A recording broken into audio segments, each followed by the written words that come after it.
Claro. Todo esto que al final lo que nos viene a dar es mucho poder, ¿no? Y el poder es algo que hay que tener mucho cuidado. John Emery, que saque el famoso filósofo de 1800 que acuñó la frase de el poder corrompe, pero el poder absoluto corrompe absolutamente.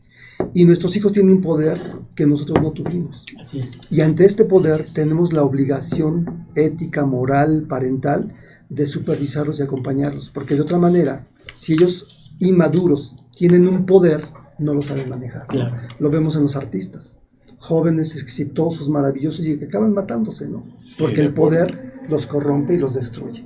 Entonces, todo esto, y junto con otros factores, la economía, la familia con la que vives, la colonia en la que vives, muchos factores sociales, familiares, contribuyen a que el aparato mental esté muy estimulado, muy excitado, muy exigido. Y entonces, si nosotros no logramos desarrollar en nuestros hijos algo que en psicología le llamamos fortaleza yoica, que es como la parte que nos permite hacer juicios, ¿no? La parte que nos permite hacer planeaciones, pues entonces el muchacho recibe toda esta estimulación y es como cuando le pones corriente eléctrica a un cable. Me acuerdo como cuando estábamos construyendo una cosa me dijeron, cable del 8, ¿qué es eso? ¿Por qué no del 14? No, porque el 8 es más grueso. Si le metemos del 14, se va a quemar la instalación. Bueno, tenemos que cuidar a los hijos y a nosotros para recibir una información de cable 8, 5 o 3, porque recibimos demasiado, la estimulación que estamos teniendo es muchísima. Y esto, para poderlo manejar, puede derivar en conductas adictivas. Esto genera mucho estrés, el estrés nos va a generar ansiedad, y la ansiedad nos puede llevar a la depresión. Es importante que las personas entiendan o escuchen que, por ejemplo, un tema como la depresión tiene varias áreas de exposición, ¿no? Está la parte psicológica, que es la manera en cómo pienso las cosas, ¿no? Y si estoy deprimido, que además tiene una relación directa con lo fisiológico, ¿no? Dopamina, serotonina, que tienen movimientos y alteraciones, va a tener un impacto sobre la forma en cómo yo interpreto la realidad, ¿no? Y a veces, que históricamente así pasó, estábamos como entendiendo separado lo psicológico de lo fisiológico. Hoy uno de los grandes logros y avances es que se está conjuntando y está entendiendo que es algo integral. No podemos ver nada más una o la otra cosa. Es muy importante que las personas sepan que algunos de los síntomas más significativos o más importantes en la ansiedad, que desde mi punto de vista es lo que puede empezar a generar una depresión o una adicción, vamos a ver, por ejemplo, es una preocupación excesiva e irracional por algo, ¿no? Ya sea los niños, ya sea la salud, ya sea mi mamá, la enfermedad de alguien, ¿no? Generalmente esto habla de rasgos de personalidad. Las personas que son muy perfeccionistas, muy obsesivas, que tiene su lado bueno el ser obsesivo y perfeccionista. Si yo lo aplico bien, puede ser súper eficiente. Puede ser un medicazo de aquellos tremendos, ¿no? Porque para ser médico hay que ser bastante obsesivito, por ejemplo, ¿no? Y entonces, pero cuando esto lo pierdo de balance y me voy al extremo, puede empezar a tener una preocupación más allá de lo conveniente o de lo necesario. Y esto puede estar influido por la historia que yo traigo. Muchos estudios hoy recientes nos hablan de que la depresión, que se ha focalizado como que empieza a cierta edad, ¿no? A la adolescencia, a la adultez joven, ¿no? En realidad hay estudios que nos están marcando que la depresión empieza desde etapas infantiles. Pero como en los niños se manifiesta de manera totalmente diferente a los adultos, puede estar muy hiperactivo, puede estar muy llorón, muy agresivo. No lo veo deprimido porque asociamos la depresión con estar triste, decaído, claro. Y no necesariamente, ¿no? Una parte, de hecho en el DSM-5, que es el manual estadístico de las enfermedades mentales, nos dice que está, por ejemplo, la unipolaridad o la bipolaridad, que ahora todo el mundo que se enoja y no se enoja, dicen eres bipolar, ¿no? Bueno, la depresión unipolar es una depresión en la que la persona efectivamente tiene un bajo estado de ánimo, tiene una energía pues no tan elevada, ¿no? Y la bipolaridad es cuando ya la persona tiene algo que se llama manías, ¿no? Que son como conductas excesivas. Alguien que se para a las 3 de la mañana tiene tanta energía que empieza a barrer, ¿no? Y a limpiar y a lavar trastes y a lavar la ropa porque está en una fase maníaca. Entonces, el primero que les decía, la ansiedad es esta preocupación excesiva. Hay una inquietud o dificultad para poderme relajar. No puedo, ¿no? Simplemente no puedo ni siquiera poner una palabra o nombrar qué es lo que me tiene así, ¿no? Y puede ser el factor químico o puede ser el factor psicológico. Por lo tanto, el tratamiento debe ser multidisciplinario. Por supuesto. Sí. Y aparte cuando el paciente o la persona, el adolescente o adulto tiene ansiedad, empieza a somatizar, empieza con colitis, gastritis, dolor de cabeza, contractura. Entonces cuando van a vernos ya traen una farmacia de que a todos los especialistas que han ido. Sí. Entonces, y además es importante un mal hábito, ¿no? Porque de pronto además se va generando la adicción ahí, ¿no? Por ejemplo, los medicamentos. Si ya me tomé un medicamento que me relajó, lo empiezo a interpretar como que esa es la curación, ¿no? Especialmente las personas que quieren ser como muy prácticas, muy rápidas, que procrastinan mucho, ¿no? ¿Sí? Esta palabra de procrastinación quiere decir postergar o posponer. Déjenme darles un buen ejemplo y ser testimonio de ello. Antes de iniciar la pandemia, fui al médico, no podía hacer yo pipí bien. Y entonces me dice el doctor, se tiene que hacer un antígeno prostático. Y en eso ya me lo iba a hacer. Bueno, primero, para llegar al médico me tardé mucho tiempo. Cuando fui, creo que fue una semana antes de que declararan la pandemia. Entonces, se me vino la pandemia, ¿no? Como al año de la pandemia, dije, no, ya tengo que ir, ¿no? Porque pues ya estaba yo teniendo problemas. Ya tengo que ir. Voy al médico, me dice, te tienes que hacer estos estudios. Me hago los estudios y me sale que tengo el antígeno prostático alto. Se los traigo al doctor y me dice, Miguel, hay posibilidad de cáncer. Y entonces en ese momento, todos mis pretextos y justificaciones que yo normalmente ocupaba, las pude hacer a un lado. Y entonces, pero me fui a hacer estudios y entonces me atendí y hice todo, ¿no? Porque yo no le había dado la importancia o el significado necesario a esta situación en la que mi salud le estaba poniendo de por medio. Y a veces pasa mucho eso, ¿no? Incluso la ansiedad puede estar muy ligada a no prestarle atención o tiempo necesario a algunas situaciones.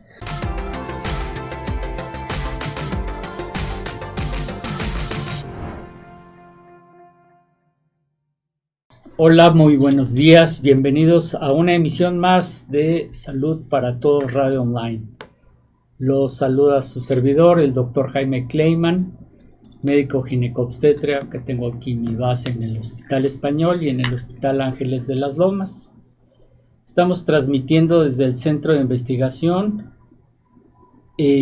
Dr. Alfonso Álvarez Bravo en el Hospital Español. Cabe mencionar que este es un programa sin fines de lucro y les presento a mis co-conductores, al doctor Ernesto Santillán. Ernesto, bienvenido. Muy buen día a todos. La doctora Maru. Gracias por estar aquí. Hola, muy buenos días. Nos pueden seguir en Facebook, YouTube, Instagram, TikTok como @Salud para Todos Radio Online y escuchar el podcast por Spotify, Anchor, Google Podcast, iTunes y demás plataformas digitales como Salud para Todos Radio Podcast.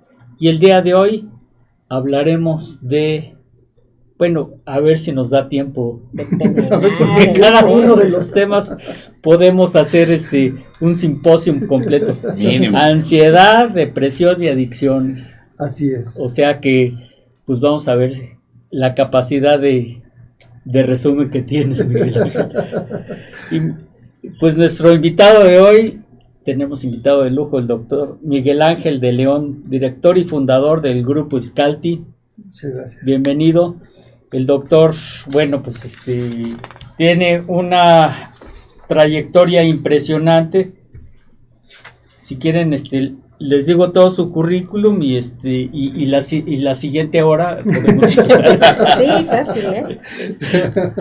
Sí, pero ya te extrañábamos, Miguel Ángel. No, muchas gracias. Qué bueno un placer que estás para mí otra estar con vez aquí ustedes. acompañándonos. Pues la verdad me motivó mucho el tema que proponen porque estamos enfrentando una de las épocas donde la ansiedad, la depresión y las adicciones están a la alza y sobre todo en jóvenes, ¿no? Así es. Para mí es alarmante ver que los chicos, de verdad, chicos de 13 años, ya me cuentan que cómo pueden conseguir diferentes tipos de sustancias y de una manera que los papás ni cuenta nos damos, ¿no?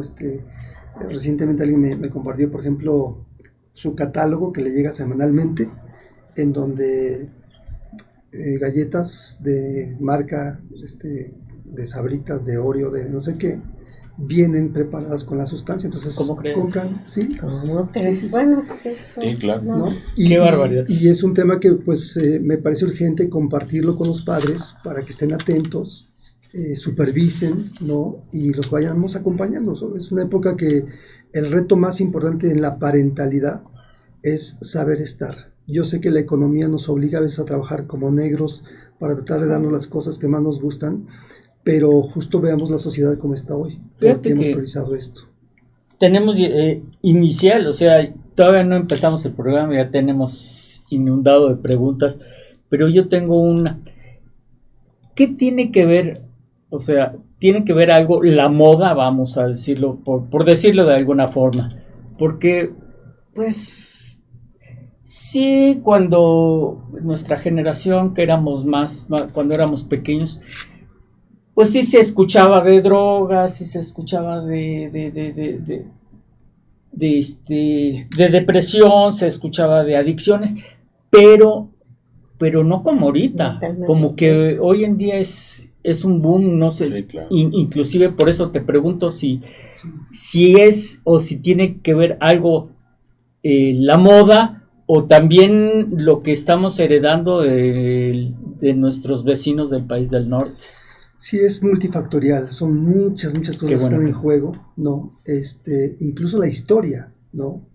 Porque la verdad es que la llegada del internet, que ha sido algo fantástico y maravilloso, pero también nos abrió una puerta a que los chicos, ¿sí?, estén como muy expuestos a información o a situaciones en las que nosotros jamás pudimos. Yo me acuerdo que tendría 12, 13 años y quería ver a esta mujer, ya no me acuerdo, Zulma Fayad, bellas de aquella época, ¿no? Que yo quería verlas. Lin May. Lin May, la princesa Leia y estas dos. No, hombre, ¿Cuántos años tiene? Y no era posible, no era imposible. Y hoy los niños en cualquier momento ponen en el buscador, ¿sí?, muñeca, y bueno, les salen cosas espantosas, ¿no? Sí, entonces, sí. Bueno, yo recuerdo que cuando mi hijo, el chico, era mucho más chico, quería buscar el Mercedes-Benz, como había salido, y escribió Mercedes y salió Mercedes. con una Pitón enrollada. Justo. Sí, justo. Sí. Y fíjate que todo esto, pues los padres tenemos que adaptarnos y actualizarnos para poderlos acompañar. Paralelamente a esto, los chicos están muy expuestos a una situación maravillosa y tremenda. Hoy estos aparatos que tenemos, que en 2 segundos nos comunicamos a China, al otro lado del mundo, nosotros no supimos de eso, ¿no? Sí, claro. Les decía en alguna conferencia que me acuerdo que en la secundaria tenía una maestra súper exigente, y era máquinas de escribir, no había computadoras. Entonces, si te equivocabas en el último renglón, no aceptaba corrector. Tenías que volver a escribir toda la hoja. Y esto ejercitaba la tolerancia a la frustración. Esto ejercitaba la capacidad de espera. Yo, los muchachos estamos, y nosotros mismos, ¿no?, estamos muy expuestos. No sé si ya supieron del último invento que hay, que también es una maravilla, el chat RP o PT, no sé, GPT, uh-huh, que le escribes ahí, le haces preguntas y te hace un ensayo, y además no está en ningún libro, o sea, no es una copia, es un ensayo, ¿no? Entonces, claro, todo esto que al final lo que nos viene a dar es mucho poder, ¿no? Y el poder es algo que hay que tener mucho cuidado. John Emery, que saque el famoso filósofo de 1800, que acuñó la frase de el poder corrompe, pero el poder absoluto corrompe absolutamente. Y nuestros hijos tienen un poder que nosotros no tuvimos. Así es. Y ante este poder tenemos la obligación ética, moral, parental, de supervisarlos y acompañarlos, porque de otra manera, si ellos inmaduros tienen un poder, no lo saben manejar. Claro. Lo vemos en los artistas, jóvenes exitosos, maravillosos, y que acaban matándose, ¿no? Porque el poder los corrompe y los destruye. Entonces, todo esto, y junto con otros factores, la economía, la familia con la que vives, la colonia en la que vives, muchos factores sociales, familiares, contribuyen a que el aparato mental esté muy estimulado, muy excitado, muy exigido. Y entonces, si nosotros no logramos desarrollar en nuestros hijos algo que en psicología le llamamos fortaleza yoica, que es como la parte que nos permite hacer juicios, ¿no? La parte que nos permite hacer planeaciones, Pues entonces el muchacho recibe toda esta estimulación y es como cuando le pones corriente eléctrica a un cable. Me acuerdo como cuando estábamos construyendo una cosa me dijeron, cable del 8. ¿Qué es eso? ¿Por qué no del 14? No, porque el 8 es más grueso. Si le metemos del 14, se va a quemar la instalación. Bueno, tenemos que cuidar a los hijos y a nosotros para recibir una información de cable 8, 5 o 3, porque recibimos demasiado, la estimulación que estamos teniendo es muchísima. Y esto, para poderlo manejar, puede derivar en conductas adictivas. Esto genera mucho estrés, el estrés nos va a generar ansiedad, y la ansiedad nos puede llevar a la depresión, ¿no? Así es. Entonces creo que en la medida que somos conscientes de lo que tenemos en las manos, lo podemos aprovechar, lo podemos potencializar y cuidar que nuestros hijos y nosotros mismos no caigamos en depresiones y cosas de este tipo. Y pues aprovecho para darle la bienvenida a Alicia. Hola, ¿qué tal, queridos compañeros? Muy buenos días. Muy buen día. Y bueno, pues justamente lo que estabas comentando ahorita, ¿no? O sea, y es una de las preguntas que inicialmente nos decían, ¿qué es la ansiedad, la depresión y por qué se mencionan que están ligadas con las adicciones? Pues con esta pregunta yo creo que te vas a llevar el programa, ¿verdad? Porque es todo, ¿no? Pero sí, o sea, una breve, o sea, ¿qué es ansiedad? ¿Qué es la depresión? O sea, porque siempre lo hemos dicho y lo hemos reiterado, ¿no? Que la depresión no es un estado de ánimo, ¿sí? Pensamos que la depresión es estar triste porque se murió el perro, no, la depresión va más allá de un estado de ánimo, es una cuestión, o sea, el ginecólogo hablando, pero de catecolaminas, es una cuestión inmunohistoquímica que es un desbalance que tiene nuestro organismo, y por lo mismo, y es una enfermedad, o sea, no es que le demos apapacho a nuestra persona deprimida, tenemos que tratarla inclusive hasta con fármacos. Exactamente. De acuerdo. Sí, mira, es importante que las personas entiendan o escuchen que, por ejemplo, un tema como la depresión tiene varias áreas de exposición, ¿no? Está la parte psicológica, que es la manera en cómo pienso las cosas, ¿no? Y si estoy deprimido, que además tiene una relación directa con lo fisiológico, ¿no?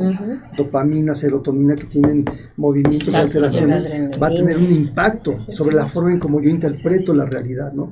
Y a veces, que históricamente así pasó, estábamos como entendiendo separado lo psicológico de lo fisiológico. Hoy uno de los grandes logros y avances es que se está conjuntando y está entendiendo que es algo integral. No podemos ver nada más una o la otra cosa, porque además hay un ejercicio que me gusta muchísimo para explicar esto, lo que es la psicosomatización, ¿no? Muchas personas dicen es que la mente es poderosa y a veces lo llevan a un plano esotérico, pero no tiene nada esotérico. Hace muchos años trabajé en la Fundación Ser Humano con pacientes infectados con el virus del SIDA. Y una de las cosas que más me llamó la atención fue descubrir que los pacientes deprimidos, cuando se hacían su estudio de CD4, de célula CD4, la célula CD4 es un conteo de las defensas que tienen las personas en el organismo. Bueno, cuando una persona estaba deprimida, su conteo de células CD4 se iba para abajo. Cuando lográbamos que la persona tuviera un buen estado de ánimo, una situación más o menos equilibrada, sus conteos de células CD4 se iba para arriba. Y dices, ¿por qué? ¿No? Si no tomó vitaminas ni nada por el estilo. Bueno, por esta interconexión que hay entre lo mental y lo fisiológico. ¿No? Y otro ejemplo muy claro, en algunas charlas también que doy, hago este ejercicio en donde le pido a la gente que cierre los ojos, ponemos musiquita así, media mágica para que se concentren, ¿no?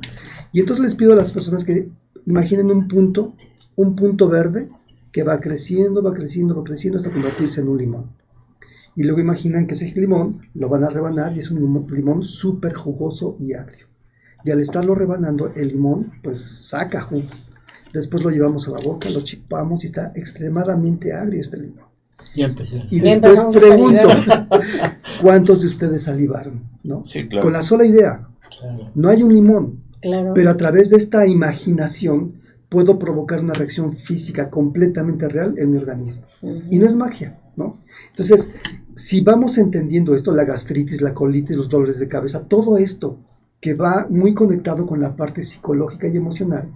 Si la entendemos de esta manera, podemos pues, propiciar mejores resultados en nuestra salud emocional y mental. Ahora, partiendo del tema de la ansiedad, es muy importante que las personas sepan que algunos de los síntomas más significativos o más importantes en la ansiedad, que desde mi punto de vista es lo que puede empezar a generar una depresión o una adicción, vamos a ver, por ejemplo, es una preocupación excesiva e irracional por algo, ¿no? Ya sea los niños, ya sea la salud, ya sea mi mamá, la enfermedad de alguien, ¿no? Generalmente esto habla de rasgos de personalidad. Las personas que son muy perfeccionistas, muy obsesivas, que tiene su lado bueno el ser obsesivo y perfeccionista. Si yo lo aplico bien, puede ser súper eficiente. Puede ser un medicazo de aquellos tremendos, ¿no? Porque para ser médico hay que ser bastante obsesivito, por ejemplo, ¿no? Y entonces, pero cuando esto lo pierdo de balance y me voy al extremo, puede empezar a tener una preocupación más allá de lo conveniente o de lo necesario. Y esto puede estar influido por la historia que yo traigo. Muchos estudios hoy recientes nos hablan de que la depresión, que se ha focalizado como que empieza a cierta edad, ¿no? A la adolescencia, a la adultez joven, ¿no? En realidad hay estudios que nos están marcando que la depresión empieza desde etapas infantiles, pero como en los niños se manifiesta de manera totalmente diferente a los adultos, puede estar muy hiperactivo, puede estar muy llorón, muy agresivo. No lo veo deprimido porque asociamos la depresión con estar triste, decaído, claro. Y no necesariamente, ¿no? Una parte, de hecho en el DSM-5, que es el manual estadístico de las enfermedades mentales, nos dice que está, por ejemplo, la unipolaridad o la bipolaridad, que ahora todo el mundo que se enoja y no se enoja, dicen eres bipolar, ¿no? Bueno, la depresión unipolar es una depresión en la que la persona efectivamente tiene un bajo estado de ánimo, tiene una energía pues no tan elevada, ¿no? Y la bipolaridad es cuando ya la persona tiene algo que se llaman manías, ¿no? Que son como conductas excesivas. Alguien que se para a las 3 de la mañana tiene tanta energía que empieza a barrer, ¿no? Y a limpiar y a lavar trastes y a lavar la ropa porque está en una fase maníaca. Entonces, el primero que les decía, la ansiedad es esta preocupación excesiva. Hay una inquietud o dificultad para poderme relajar. No puedo, ¿no? Simplemente no puedo ni siquiera poner una palabra o nombrar qué es lo que me tiene así, ¿no? Y puede ser el factor químico o puede ser el factor psicológico. Por lo tanto, el tratamiento debe ser multidisciplinario. Por supuesto. Uh-huh. Y aparte, cuando el paciente o la persona, el adolescente o adulto tiene ansiedad, empieza a somatizar, empieza con colitis, gastritis, dolor de cabeza, contractura. Entonces, cuando van a vernos, ya traen una farmacia de que a todos los especialistas que han ido. Sí. Entonces, y además es importante un mal hábito, ¿no? Porque de pronto además se va generando la adicción ahí, ¿no? Ajá. Por ejemplo, a los medicamentos. Uh-huh. Si ya me tomé un medicamento que me relajó, lo empiezo a interpretar como que esa es la curación, ¿no? Uh-huh. Especialmente las personas que quieren ser como muy prácticas, muy rápidas, que procrastinan mucho, ¿no? ¿Sí? Esta palabra de procrastinación quiere decir postergar o posponer. Déjenme darles un buen ejemplo y ser testimonio de ello. Antes de iniciar la pandemia, fui al médico, no podía hacer yo pipí bien. Y entonces me dice el doctor, se tiene que hacer un antígeno prostático. Y en eso ya me lo iba a hacer. Bueno, primero, para llegar al médico me tardé mucho tiempo. Cuando fui, creo que fue una semana antes de que declararan la pandemia. Entonces, se me vino la pandemia, ¿no? Como al año de la pandemia, dije, no, ya tengo que ir, ¿no? Porque pues ya estaba yo teniendo problemas. Ya tengo que ir. Voy al médico, me dice, te tienes que hacer estos estudios. Me hago los estudios y me sale que tengo el antígeno prostático alto. Se los traigo al doctor y me dice, Miguel, hay posibilidad de cáncer. Y entonces en ese momento, todos mis pretextos y justificaciones que yo normalmente ocupaba, las pude hacer a un lado. Y entonces, pero me fui a hacer estudios y entonces me atendí y hice todo, ¿no? Porque yo no le había dado la importancia o el significado necesario a esta situación en la que mi salud le estaba poniendo de por medio. Y a veces pasa mucho eso, ¿no? Incluso la ansiedad puede estar muy ligada a no prestarle atención o tiempo necesario a algunas situaciones. Otro síntoma de la ansiedad puede ser los mareos o las náuseas. Las personas que están ansiosas de pronto pueden tener como esta sensación de vómito, que es la respuesta fisiológica, ¿no? De vacío que hace que haya náusea. Por supuesto. O puede haber falta de sueño, ¿no? Estoy tan ansioso, tan preocupado que puedo no dormir, puedo tener problemas para la concentración y la memoria, y no es déficit de atención, que además es una cosa muy importante cuando vamos con un médico. que nos hagan un diagnóstico diferencial. Un diagnóstico diferencial quiere decir, hay enfermedades que se parecen a otra enfermedad, que a veces hasta se manifiestan muy semejantemente, pero no es lo mismo. Nosotros tuvimos una experiencia en esta situación donde teníamos niños que tenían algo que le llamamos déficit de atención, ¿no? Inatención, hiperactividad, inquietud, no sé qué. Y conocimos una neuróloga que además le agradezco tanto a la doctora, la doctora Velasco, que ella fue la que me enseñó esto. Me dijo, es que Miguel Ángel, hay un tipo de epilepsia que parece déficit de atención. Y entonces tú le vas a dar Ritalin, Concerta y todo lo que tú quieras, que son medicamentos para el déficit de atención, pero no les hacían nada, claro, porque no era déficit de atención. Era un tipo de epilepsia que se parecía al déficit de atención. Y entonces, tener un buen médico, un buen especialista que haga un buen diagnóstico diferencial es súper importante, con estudios, con pruebas, ¿no? Con una investigación de meterse a fondo.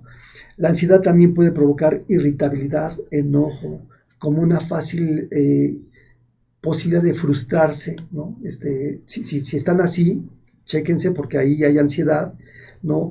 Puede ser que uno evite situaciones. Hay algunas personas que incluso tienen algún tipo de fobia a las aves, ¿no? A lugares cerrados, a diferentes cosas, y en el fondo no saben interpretarlo, no saben por qué es. Bueno, puede ser que haya ansiedad, y puede haber una hipersensibilidad a la crítica o al rechazo, ¿no?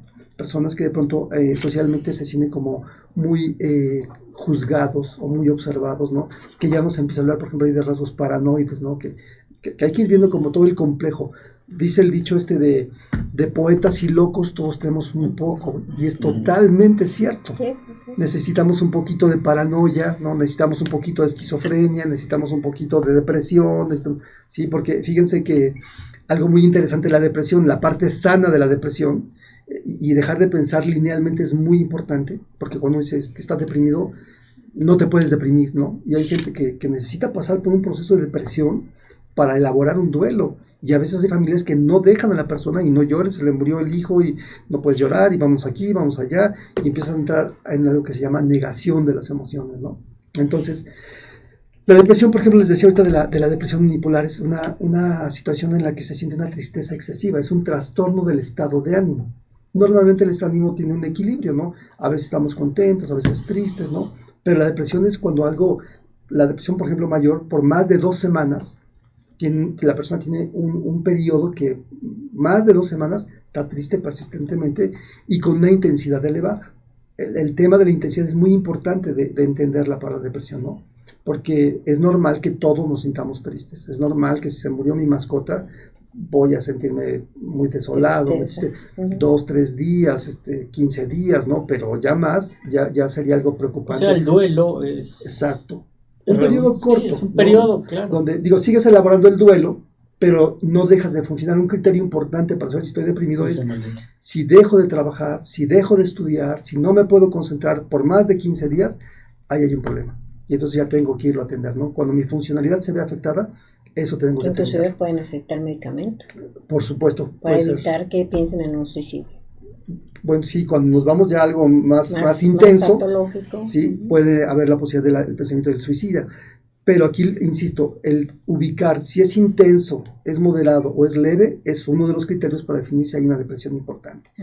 Otra cosa que van a observar las personas deprimidas es que se van a sentir como desanimadas a lo que normalmente disfrutaban y les gustaba, ¿no? Había cosas que les daban placer, ya no les va a dar placer, ya les deja de interesar, y es un criterio muy importante tomar la adenodia, anedonia, donde de pronto puede la persona sentir que no hay nada que le gratifique, ¿no? Cambios en el apetito, de pronto la persona puede comer mucho o dejar de comer completamente, ¿no? Alteraciones en el sueño, ¿no? De pronto pueden dormir mucho o dejar de dormir, ¿no? Obviamente las personas que dejan de comer, pues también pierden la energía. De pronto no duermen bien, no comen bien, pues se sienten también súper decaídos. Entonces es importante los familiares, la gente que les acompaña, sin forzarlos, sin obligarlos, sin que se vuelva un conflicto, pues promover el autocuidado y una actitud de ver por mí y no depender de los otros, pues que coma, que duerma bien la persona, es algo que podría ayudar, ¿no? Puede haber fatiga o falta de energía, ¿no? Sería muy notorio. Sentimientos de culpa, y algo que muchos pacientes me dicen es que no paro de pensar, ¿no? tengo como un pensamiento que sobrepienso las cosas, me dicen, ¿no? Sobrepienso las cosas. Y es una situación donde además uno sobrepiensa en cosas que, ¿cuándo me voy a morir, no? ¿Y qué va a pasar con mis hijos? En lugar de disfrutar, pues ya sabemos que nos vamos a morir todos, ¿no? Son cosas que a lo mejor habría que poner a un lado, pero cuando estás en una depresión no puedes. Te ves inhabilitado para hacer esta situación. Y ahí frecuentemente la medicina es una maravilla, ¿no? Porque si el medicamento te puede ayudar a que las sustancias químicas del cerebro se equilibren, y entonces ese pensamiento obsesivo que lo tienes todo el tiempo con una depresión, con un medicamento puedes controlarlo. La otra parte es la terapia, ¿no? Porque tampoco podemos dejarle todo al medicamento. El que yo tenga la decisión de tomarme la pastilla, por ejemplo, que eso, la pastilla pues, no me va a obligar a tomarme la pastilla, es una elección que yo hago, ¿no? O la decisión de salirme, porque en la depresión no puede sentirse con ganas de quedarse encerrado todo el tiempo. Sin embargo, hay gente que cuando empieza a salir, cuando empieza a escuchar música, cuando empieza a hacer alguna actividad, pues empiezan a generar sustancias en el cuerpo. Muchos que hacen ejercicio, por ejemplo, para mí, para los pacientes deprimidos, el ejercicio es algo que no puede faltar. Es como la pastilla. Sí, porque el propio organismo genera sustancias que van a ayudar a que se regule la situación química, ¿no? Fíjate que tenemos, como te decía, varias preguntas y hay una que me llama la atención. Dice, ¿cuáles son las etapas de la depresión y la ansiedad? Y bueno, yo te diría un poquito, ¿es paulatino esto?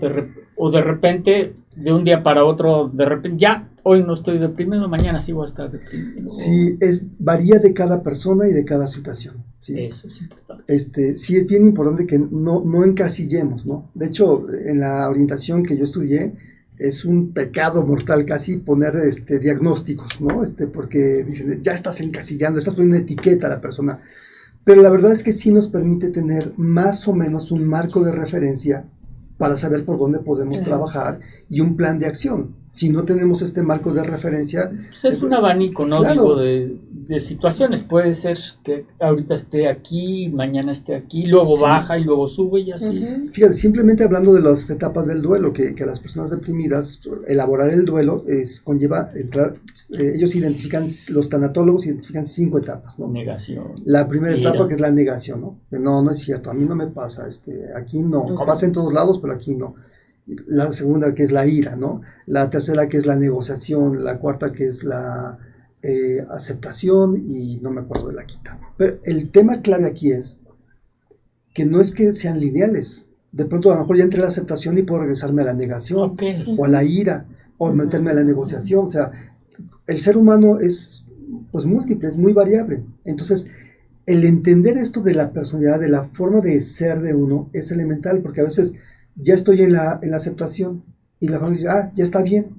Y algunos pacientes se quejan, es que me ven bien y ya, me votaron, ya nadie me pela, ¿no?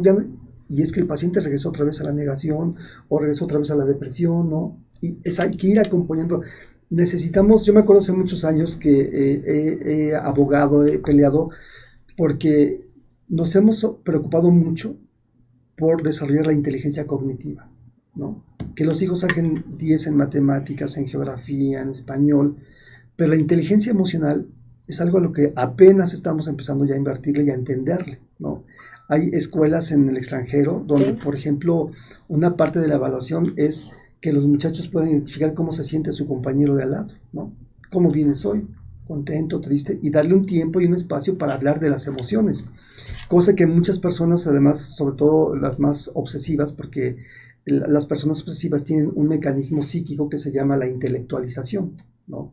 Y entonces todo lo acomodan de inmediato a explicarlo lógicamente de una manera muy intelectual, pero así pongo los sentimientos afuera. Al paso del tiempo hay quien aguanta años y una vida así y pueden manejarse de esa forma, pero la percepción del entorno es frío, es distante, no le importan mis sentimientos, a veces les percibe hasta como narcisistas o egoístas, ¿no?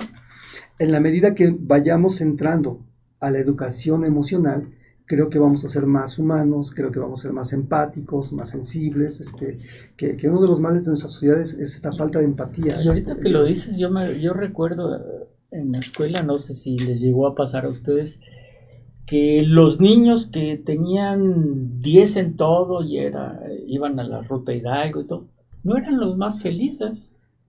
Justo. Al contrario. Justo. Estaban muy presionados. Al contrario, eran niños muy presionados, eran niños que excepcionalmente les veías una sonrisa y mientras los otros, como yo comprenderé, pues, para arriba, para abajo, nos valía todo y se ve, desgraciadamente, se ve después. Yo recuerdo un compañero mío que era pues, impresionantemente brillante, 10 en todo, y terminó con adicciones. Sí. Terminó con adicciones muy fuerte, y pues todo mundo apostaba para que este niño finalmente fuera el niño más exitoso y todo, y al contrario. Y ahí es donde tenemos que ser como muy flexibles. Yo siempre también les doy a los papás mucho esta metáfora, sobre todo a los papás más exigentes, más perfeccionistas, que tienen que entender, por ejemplo, en la adolescencia, uno de los retos más grandes que un adolescente es como un huracán. Y entonces, si lo pensamos en nuestra naturaleza, la madera del roble es una de las maderas más duras que hay. Y jamás vamos a ver un roble sembrado en la playa. No se va a dar. ¿Sí? ¿Por qué? En la playa hay palmeras, porque la consistencia de la palmera es flexible. Viene el viento durísimo y se dobla, pero no se rompe. Y regresa otro y se dobla y no se rompe. Y de pronto, conceptualizar esto como padres es elemental, ¿no? Porque de pronto a veces somos como muy cuadrados, ¿no? Muy y el adolescente es una revolución y tiene que serlo además. Está bien que sea irreverente, y aquí contestatario. Entra una pregunta de los papás: ¿cómo detecto que mi hijo está deprimido o cómo detecto que mi hijo tiene ansiedad? Buenísima pregunta. Pues mira, lo primero que van a notar es que pierde este interés por participar en las actividades que normalmente... Hay que ser cuidadosos porque los adolescentes tienen periodos en los que les gusta aislarse, ¿sí? Sin embargo, cuando están con sus amigos, ¿no? El que no pierdan vida social es un indicador muy importante. A lo mejor se aíslan de los adultos. Cuando están en la casa son gruñones, no te quieren pelar, se encierran en la computadora, que es uno de los retos de hoy día. Nosotros tenemos que trabajar para ser más atractivos que la computadora, el iPad o lo que sea, porque de pronto es parte natural de la adolescencia. Pero si este chico por más de 2 semanas está aislado, no convive, deja de comer, no duerme bien, come demasiado, estos puntos que ahorita marcábamos hace rato son formas de detectar que los muchachos están deprimidos, ¿no? Y ojo ahí, porque insisto, hoy las drogas están aquí a un ladito de todos, ¿no? Y varios de ellos, puede ser la comida, la adicción, es muy importante también entender que la adicción es algo que viene a ayudar como a tratar de equilibrar el estado de ánimo, ¿no? A compensar. Y puede haber adicción a comer, a dormir, a tener sexo, a apostar, a carreras de autos. O sea, yo me puedo volver adicto absolutamente a cualquier cosa, al trabajo, ¿no? Al cigarro. No, como que asociamos mucho la adicción con el cigarro, las drogas, el alcohol. No, ojo. Es amplio. Sí, puedes serte adicto, es una conducta repetitiva, obsesiva, hacia algo que no puedes soltar, porque de alguna manera eso te representa una paz, una tranquilidad, pero no es la forma normal en la que alguien debería sentirse tranquilo. Entonces, si tu hijo de pronto no está encontrando en el ambiente familiar contención, escucha, respeto, oportunidad de expresar lo que siente y lo que quiere, ¿no? Puede empezar a buscar alternativas que lo pueden llevar a la adicción, ¿no? Y por eso muchos niños comen dulce, ¿no? Se pueden hacer adictos a los dulces como una forma de obtener gratificación. Claro, creo que un punto muy importante de esta etapa a considerar es que los jóvenes necesitan un sentido de pertenencia porque están construyendo su propia identidad. Y esa pertenencia pues también se les da el ser visibilizados, el ser validados, el ver, bueno, eso viene desde la niñez, ¿no?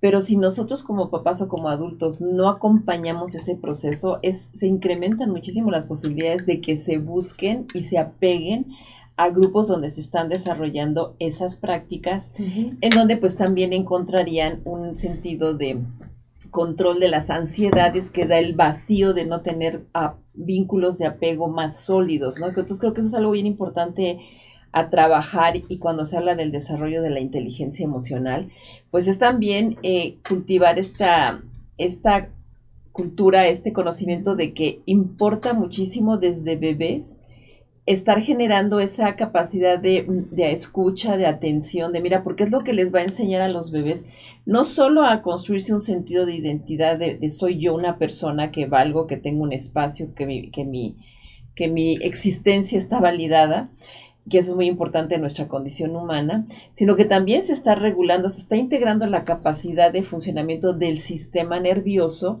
y cómo se van a manejar esos estados emocionales. Por eso también en el caso de la depresión, de la ansiedad, pues tiene un impacto muy fuerte cuando se vive con papás o en entornos donde ya se está expresando la ansiedad como un modo cotidiano de expresión, porque los niños van aprendiendo a no regular, a disregular sus estados anímicos. Te digo que siempre en el caso de niños o adolescentes es bien importante ver cómo está la condición de los adultos con quienes se desarrollan, porque a veces queremos patologizar conductas y situaciones y formas de adaptación que ellos tienen de una manera muy intuitiva y también muy sabia, pero que nosotros tendemos a no entender y a no entender también que ellos están siendo un reflejo de lo que nosotros les estamos aportando. Y es que fíjate que eso tiene que ver también con el tema de la comunicación, de cómo nos comunicamos, ¿no? Porque muchos papás no sabemos comunicarnos o incluso no sabemos tener la paciencia para acompañar al hijo. E incluso también saber decidir cuándo le pongo un límite o cuándo soy tolerante, ¿no? A mí me pasó algo muy curioso con mi hijo hace un tiempo, cuando estaba muy chiquillo, empezó con que quería el iPad, ¿no? Y entonces recuerdo que me dio terror, porque veo niños que el iPad es como su ser más querido, valioso, importante, y el día que le quitas el iPad o el teléfono celular, bueno, es una revolución, se acabó el mundo. Y entonces recuerdo que le dije, a ver, entre tú y yo no puede ser más importante el iPad que nuestra relación, ¿sí? Esto quiero que lo entiendas claramente. Si tú, y esto te lo digo a los papás un poco para que, como un ejercicio que creo que puede ser funcional, si yo te pido el iPad porque tienes que hacer tarea, porque tienes responsabilidades, y tú te pones a llorar, tú te enojas conmigo, se rompe nuestra relación, en ese momento me estás diciendo que no estás maduro ni preparado para tener un aparato como esto. El iPad es poder, ¿sí? Y el poder necesita ser limitado. Si tú no eres maduro para manejar el iPad y te vas a enojar y me vas a odiar, entonces no es momento para que tú ocupes este aparato. Cuando yo quiero que uses el iPad, me interesa mucho que sepas introducirte a la tecnología, pero si en la interacción que tenemos tú no te sabes controlar, quiere decir que no estás listo para ello. Y entonces empezamos a jugar. Y tiempo después fue muy, muy curioso que un día estaba él con unos amiguitos. Y de pronto luego que le dice a un amigo, oye, nuestra amistad es más importante que el iPad, ¿sí? Si tú te estás enojando, quiere decir que no estás maduro para que juguemos con el iPad. Sí, es que aprenden, replican, claro, ¿no? Y claro, esto hay que estarlo repitiendo, porque por supuesto que otro día volvió a llorar y aunque le dijo al amiguito, al otro día volvió a llorar. Y esa es una de las partes donde los papás tienen que ser como muy consistentes, ¿no? Muy firmes, ¿no? Hay otro caso que he visto mucho con papás y con mamás, que de pronto los niños, y hablando del manejo de la ansiedad, los niños les gusta dormirse con los papás, ¿no? Es una práctica muy común, que todos disfrutamos de que un niño duerma con nosotros.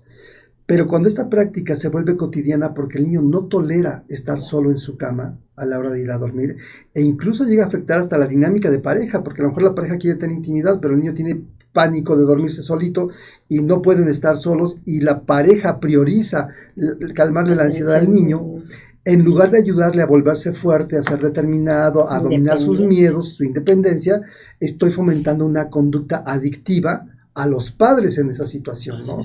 Y una falta de fortaleza interna para enfrentar retos y frustraciones y situaciones. Sobre todo lo veo mucho, no digo que sea por la condición femenina, pero lo veo mucho en mamás, ¿no? Hay papás que también les pasa, pero creo que sobre todo pasa más en las mamás, y a veces les cuesta mucho trabajo a las mamás, cuando el niño se viene, sobre todo mamás solteras, que el niño se viene, se mete a la cama y la mamá pues se siente mal, o porque está muy cansada, porque pues tú trabajó y se viene a las 3 de la mañana y dice, ay ya, no me voy a parar. Pero yo sí les diría, trabájalo. Tienes que mandarlo a su cama, tienes que pararte 15 días, un mes, de llevarlo diario a la cama, porque de otra manera esto se va a perpetuar por mucho tiempo.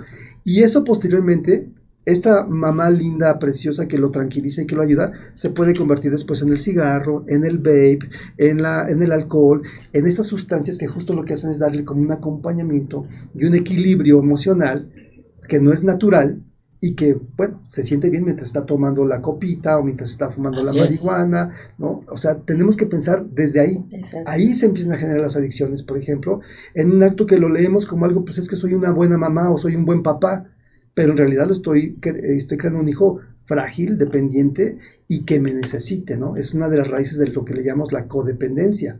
Las personas codependientes son personas que generalmente tienen una baja autoestima y que tienen una gran necesidad de ser necesitados, porque cuando alguien me necesita y yo le resuelvo, mi autoestima, entre comillas, sube, me siento bien, ¿no? Pero esto genera una dependencia de él hacia ti y de ti hacia la persona.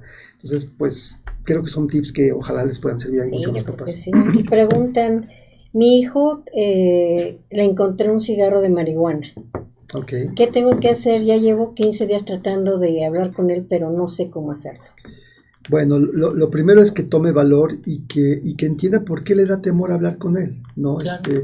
A veces creemos que la reacción del hijo va a ser muy mala, o a lo mejor la mía va a ser muy mala. Sí es importante que se controle. Ahorita es normal esto, no digo que esté bien, pero es la norma. Muchos jóvenes, y le diré a los papás, revísenle a los hijos la mochila, ¿no? Este plan que pusieron alguna vez de las escuelas de revisar las mochilas. Procrastinando, exacto. Sí, revíselo y no lo deje pasar más tiempo, porque a mí me ha tocado cachar muchos muchachos que los agarraron a la primera y ese es el momento perfecto de intervenir. Claro. Porque después ya se genera un problema muy, muy grande, se esconden más. Es lo que yo te iba a decir, ya se le hizo tarde. Sí, claro. Sí, entonces sí es importante que, lo primero es que hable, que ella domine sus ansiedades, sus miedos, si se puede asesorar de un especialista, con un psicólogo, algo que la acompañe, si ya no se siente con los elementos para hacerlo, que vea a un especialista y que le ayude a hacer la entrevista con su hijo y que hable qué pasó. Lo segundo es que le tiene que hacer un antidoping, ¿no? Sin que lo cache el niño, vamos a hacer estudios para la garganta, y que le vaya a hacer un antidoping para que vean qué está consumiendo, ¿no? Porque a veces pues ya tienen un consumo cotidiano, ¿no? O a lo mejor está consumiendo otras cosas y hay que descartar eso, ¿no? Y después de eso, pues hablar con él, ¿no? Y explicarle, los padres que hablan más con sus hijos con información sólida, verídica, científica, sobre las adicciones, sobre el embarazo, sobre diferentes problemas que los jóvenes viven, son los que menos enfrentan problemas posteriormente. Las familias que más ocultan, que no quieren, es que no les quiero dar ideas, ¿para qué le hablo de esto? No, ábranlo, platíquenlo. ¿Qué pasa con las drogas? ¿Qué se siente? ¿Qué es padre? ¿Qué no es padre? ¿Por qué se vuelven adictas las personas? ¿No? Y justo se vuelven adictos, porque si en la casa no tengo la posibilidad de hablar de mis emociones, ¿no? Y con mi grupo de amigos me escuchan, me entienden, no me juzgan, no me dicen eres un tonto, no me pendejean, ¿no? Que a veces esa es la forma de educar en las casas, ¿no? Pues mejor me abro con mis cuates y me siento re bien y además me pueden proporcionar sustancias que me van a llevar pues a una posible adicción y a manejar mis ansiedades de una forma que no me va a hacer alguien fuerte e independiente. La comunicación es muy importante. Súper importante. Y retomando otro punto aquí de la comunicación, tenemos que ubicar que básicamente hay 3 tipos de comunicación y como padres tenemos que evaluarnos cómo me comunico. Hay lo que se llama la comunicación pasiva, la comunicación agresiva y la comunicación asertiva.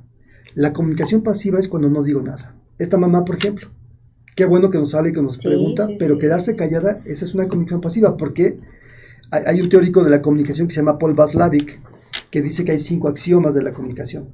Un axioma es algo que va a suceder sí o sí, queramos o no queramos. De todos. Entonces, el primer axioma de la comunicación dice, hasta cuando no hablo, comunico. ¿Sí? El hecho que yo me quede callado y que no diga nada, estoy diciendo algo. Y la señora al quedarse callada está diciendo, tiene miedo, no le importa, no sabe cómo hacerlo. O sea, hay muchas cosas, pero hay una comunicación ahí. ¿O lo está permitiendo? O lo está permitiendo, claro.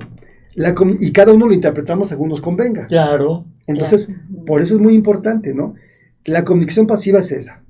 La comunicación agresiva es, me doy cuenta y entonces le digo, ¿qué te pasa, estúpido? Y le pego y le grito y lo corro de la casa, ¿no?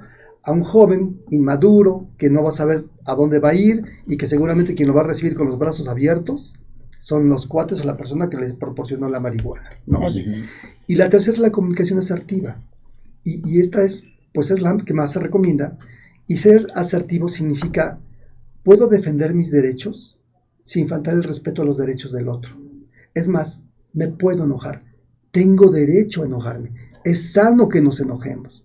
Lo que no se vale es que en mi comunicación y en mi expresión de mi enojo te ofenda, te humille, te lastime.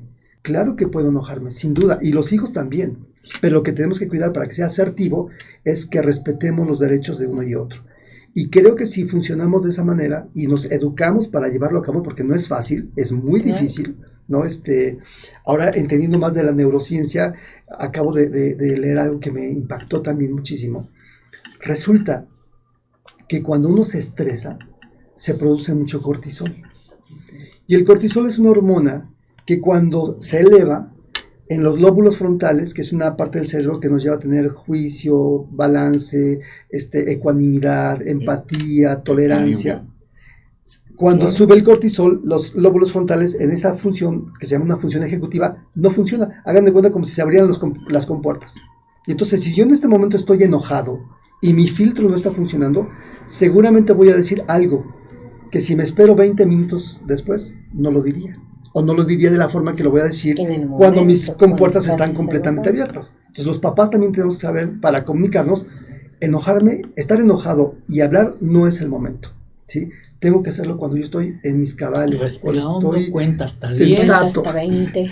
Yo le agregaría también el tema de que es verdaderamente importante escuchar a los jóvenes y escucharlos con un sentido de atención real y de apertura hacia lo que ellos también nos están enseñando, ¿no? Porque muchas veces de una manera inconsciente nos ubicamos en, yo como adulto tengo la verdad, yo sé lo que te pasa, y la verdad es que ahora somos, creo que las primeras generaciones que tenemos menos información o tenemos una cantidad, o sea, ellos tienen muchísimo más referentes, lo que decía respecto al poder, ¿no? O sea, tienen en ese sentido una gran capacidad de llegarse de conocimientos. Hay toda una serie de referentes que nosotros ya no manejamos con la misma agilidad. Y tener una actitud de apertura, yo recomendaría mucho el tema de incluso la curiosidad. A ver, tú explícame por qué, cómo se da esto, porque de esa manera como que ese poder que tienen se está utilizando, se está canalizando de una manera sana. Estoy construyendo estos vínculos de entendimiento, de comprensión, de respeto. O sea, no se pueden sentir respetados ni nosotros si no hay esa capacidad de escucha, ¿no? Creo que hay ciertas funciones que las pensamos y las vemos como ahí están dadas, el ver, el atender, el escuchar, que a veces resulta que no las sabemos hacer de una manera tal que efectivamente estemos generando una conexión humanamente hablando.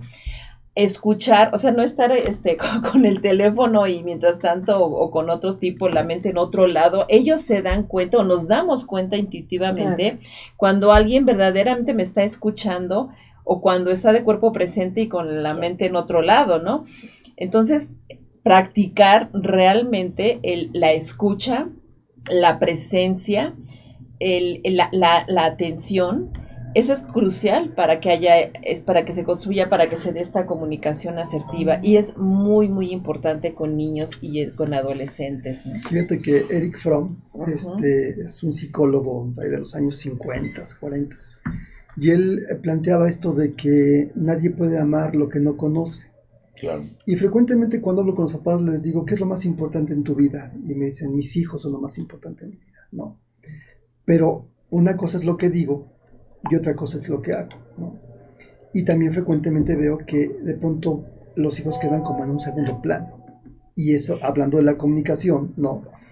Aunque yo diga una cosa con palabras, si con mis actos y con mi presencia y con mi tiempo hago otra cosa, no le dedico tiempo, no le tengo tolerancia, me desespero cuando no aprendió a la primera o la tercera o a la quinta, ¿no? Pues la comunicación. No lo toco, no tengo esa acercamiento. Si no lo toco apropiadamente, esa expresión, ¿no? Claro, esa expresión afectiva.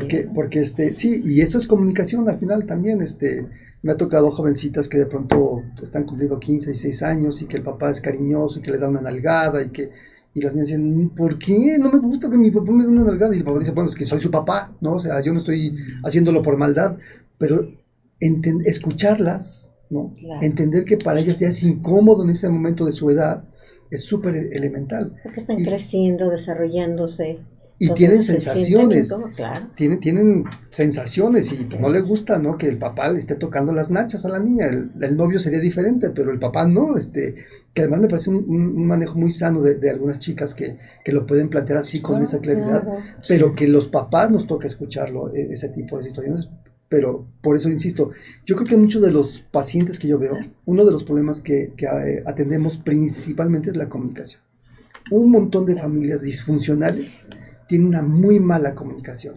Y entonces, en cuanto nos entendemos y validamos lo que el otro... Y fíjense, que yo valide tu sentimiento o tu punto de vista no quiere decir que esté de acuerdo con él. Puedo entender por qué te enojas, puedo entender por qué no te gusta que te pongan límites. Te entiendo, ya entendí, ok, ya vi por qué te enojas, pero ahora te voy a dar mi punto de vista. Y como padre y como autoridad me toca poner estos límites. El niño que se pasa a dormir a la casa de la mamá, al cuarto de la mamá, ¿no? Bueno, puedo entender que tienes mucho miedo, pero yo no te voy a permitir que todas las noches, durante 10 años, te sigas viniendo a dormir aquí conmigo porque te vas a hacer dependiente de mí. Claro. Y bueno, pero no lo denigro, no lo humillo, no le digo eres un collón y lo exhibo con todo el mundo. Es parte de lo que tenemos que cuidar porque ahí estamos comunicando de esta manera, ¿no? Y generamos ansiedad, generamos depresión y motivamos malos hábitos, ¿no? Y creo que en ese punto que mencionas, doctor, es también poner mucha atención en el lenguaje que utilizamos. Se está también estudiando desde el campo de las neurociencias el impacto que tiene realmente el lenguaje, incluso en esa actividad neuroquímica, en las conductas, en la forma en que me voy generando una representación de mí mismo, en la manera en que me explico. Y no lo hemos considerado realmente así como parte de nuestra educación y como parte de las herramientas que tenemos para cultivar nuestras relaciones humanas, nuestras interacciones y muy particularmente los vínculos con nuestros hijos, con los jóvenes y con los adolescentes, ¿no? Sí. Pues creo que esta parte es crucial, ¿no? Cuidar nuestra narrativa, cómo hablamos, qué palabras utilizamos, los aspectos prosódicos, con qué tono, con qué conexión real, porque ahí es donde se genera esa capacidad de entender que verdaderamente estamos vinculados, conectados o estamos siendo inconsistentes, ¿no? Todo el planteamiento del psicoanálisis hace referencia a ser consciente de lo inconsciente. Uh-huh. Y entonces, cuando hay esta codependencia de la que les hablo, ¿no? En donde el papá no se da cuenta que necesita ser necesitado, que da dinero para que sea valorado por eso. Esa es una comunicación que, aunque no se pone en palabras, ¿sí? Se percibe, se interpreta. Y entonces generamos relaciones ahí, a lo mejor el papá que se extrae, a mí nada más me ven cara de dinero. Bueno, ¿qué has hecho para que no solamente te vean cara de dinero? ¿Cuánto tiempo le has invertido? También siempre he dicho mucho esto de que alguna vez escuché de algún psicólogo que dijo, a los hijos hay que darles calidad más que cantidad de tiempo, ¿no? Y yo creo que es la tontería más grande del mundo, porque a los hijos hay que darles calidad y cantidad de tiempo. Pienso que la persona que es exitosa en algo, en lo que sea, y aquí creo que varios aquí lo sabemos, en lo que somos exitosos es que le dedicamos calidad de tiempo y cantidad de tiempo, no solo calidad.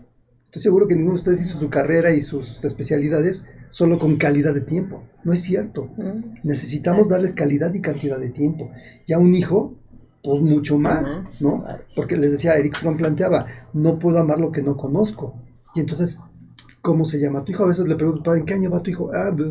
Primero, segundo, tercero, ¿cuántos años tiene? Bueno, y voltean a ver a la mamá, ¿no? ¿Cómo 15, se llama? 14.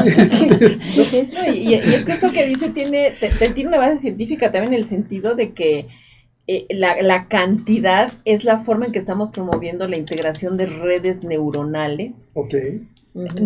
Un principio básico del fundador, de quien describió las neuronas, del doctor Santiago Ramón y Cajal, que dio principio a toda una forma de interpretación del neurodesarrollo. Es neuronas que se disparan, que se activan, se conectan, pero para que esas conexiones se lleguen a consolidar como aprendizajes y como formas de construcción de la persona, tienen que ser continuas. no se van a dar esas conexiones, no se va a dar esa mielinización de las estructuras neuronales mientras no haya una continuidad. Y también por eso tiene mucho que ver con esta dificultad actualmente, donde hay mucho trastorno de déficit de atención, conductas o formas desadaptativas de desarrollar ciertos hábitos, porque la discontinuidad genera alternativas, se encuentran ahí maneras de contener las ansiedades, buscan maneras de compensar vacíos, pero la falta de continuidad en la construcción de esos vínculos puede precisamente ser el precursor de situaciones como las que estamos tratando, ¿no? La ansiedad, la depresión. Y es por eso que creo que sí es bien importante lo que dice el doctor, de que no es nada más calidad, es cantidad. Eso, en la etapa del desarrollo eso es crucial. Sí. Pues muy bien. Vamos a un corte. Y ahí tenemos varias preguntas. Muchísimas. Sí. Yo regresando al corte no voy a estar porque tengo un vuelo. Entonces, vuela. Entonces, pues muchísimas gracias y bueno, yo me despido y los dejo en muy, muy buena compañía. Muchas gracias, doctor. Entonces, vámonos al corte. Buen viaje, gracias.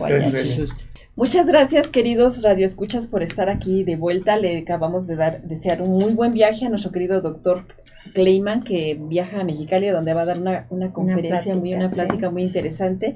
Y bueno, también damos aquí la bienvenida a nuestra compañera Anaín Pérez, de la representante de Laboratorios Carnot. Estamos aquí con nuestro invitado especial, el doctor Miguel Ángel de León, director y fundador del Grupo Iscalti, tratando este tema tan actual, tan importante de ansiedad, depresión y adicciones, con esta vinculación tan importante que tienen. Y pues ya tenemos varias preguntas. Si me permiten, vamos comentando algunas de ellas. Doctores, a ver si nos permiten también, bueno, reitero, nos acompaña el doctor Ernesto Santillán, la doctora Maru Ramírez, el doctor Fernando Castillo, queridos coconductores.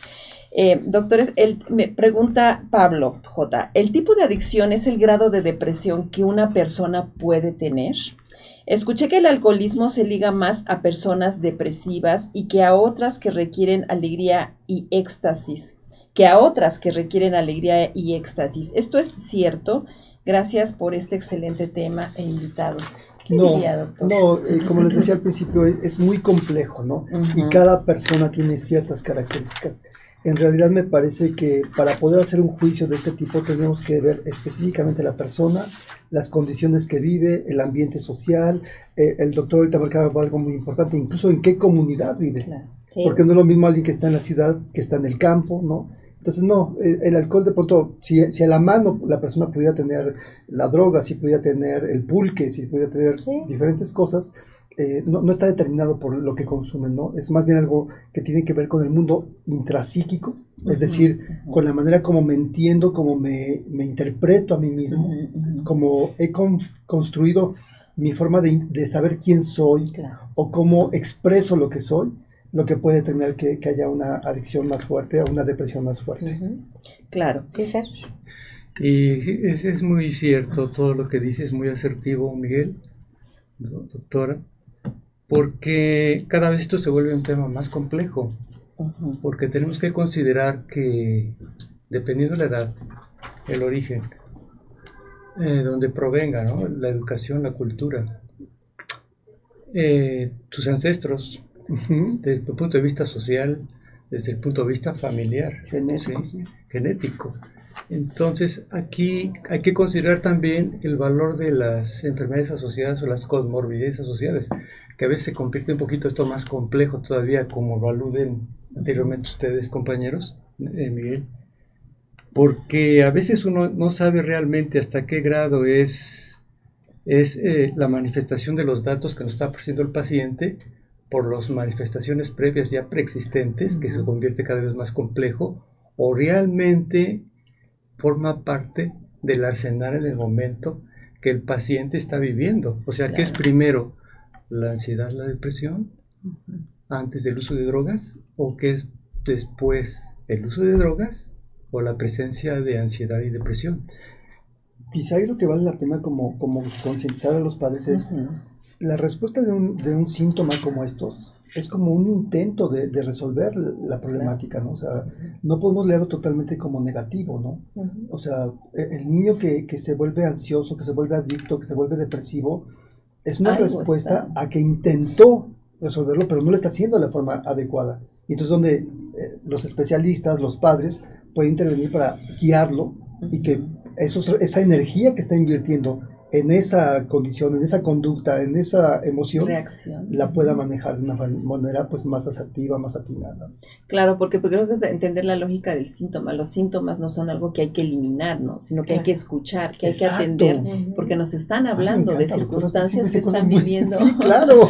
Es que realmente ese es un punto, ¿no? Y que también la forma en que hayan experimentado su neurodesarrollo va a hacer que tiendan a ser más hiperactivos, más se activen más o tiendan más al congelamiento, a la parálisis, que eso nos dará tendencias más ansiógenas o más depresivas y que luego buscan en sus contextos el tema de los consumos para regular eso, ¿no? Entonces, antes que patologizar, reitero, es atender qué están experimentando, estamos realmente conectando con ellos. Creo que ese es un punto clave, ¿no? Que decía de la comunicación. Dice, por ejemplo, Vanessa, en un mundo en el que vivimos, ¿cómo le podemos hacer?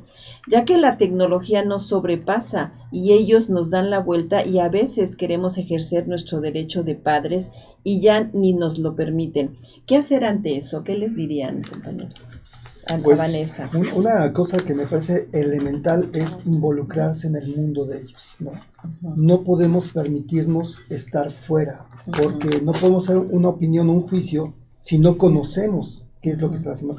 A veces incluso tenemos prejuicios e interpretamos como algo malo. Por ejemplo, tengo un paciente que jugaba horas en los videojuegos y resulta que consiguió un trabajo donde le pagan por jugar y encontrar los trucos y no sé qué, y le pagan requete que bien al chamaco, ¿no? Tengo otro paciente que es youtuber, ¿no? Y que entonces jugando gana más que yo, el malvado, ¿no? Monetizando, es un escuincle. Entonces, sí creo que el acercarnos y entender cómo funciona este mundo es una forma. Lo otro muy importante es, y regreso a la asertividad, hay límites que se tienen que poner. Les doy otra metáfora. Cuando yo soy muy rígido, cuando soy muy cuadrado, puedo causar mucho daño. Cuando soy un blandengue, cuando no pongo límites, puedo hacer mucho daño. Imagínense, papás, auditorio, que tengo un palo muy duro enfrente de mí, un palo durísimo, que lo quiero doblar, pero está tan duro que no puedo. Si yo le meto la fuerza suficiente a este palo duro, lo que voy a provocar es que se rompa. Y de pronto tengo una varita de bambú que la puedo unir en sus extremos y moverla para donde yo quiera. Y la pregunta es, ¿qué fue mejor? ¿El palo duro que se rompió o la varita de bambú que puedo mover para donde sea? Hace rato haciendo referencia a los adolescentes, ¿no? Con un adolescente particularmente es importante ser flexibles, ¿no? No blandengues, ¿sí? Si yo soy muy rígido, se rompe el palo y en la educación se rompe la confianza, la comunicación, el deseo de querer a este padre o esta madre, ¿no?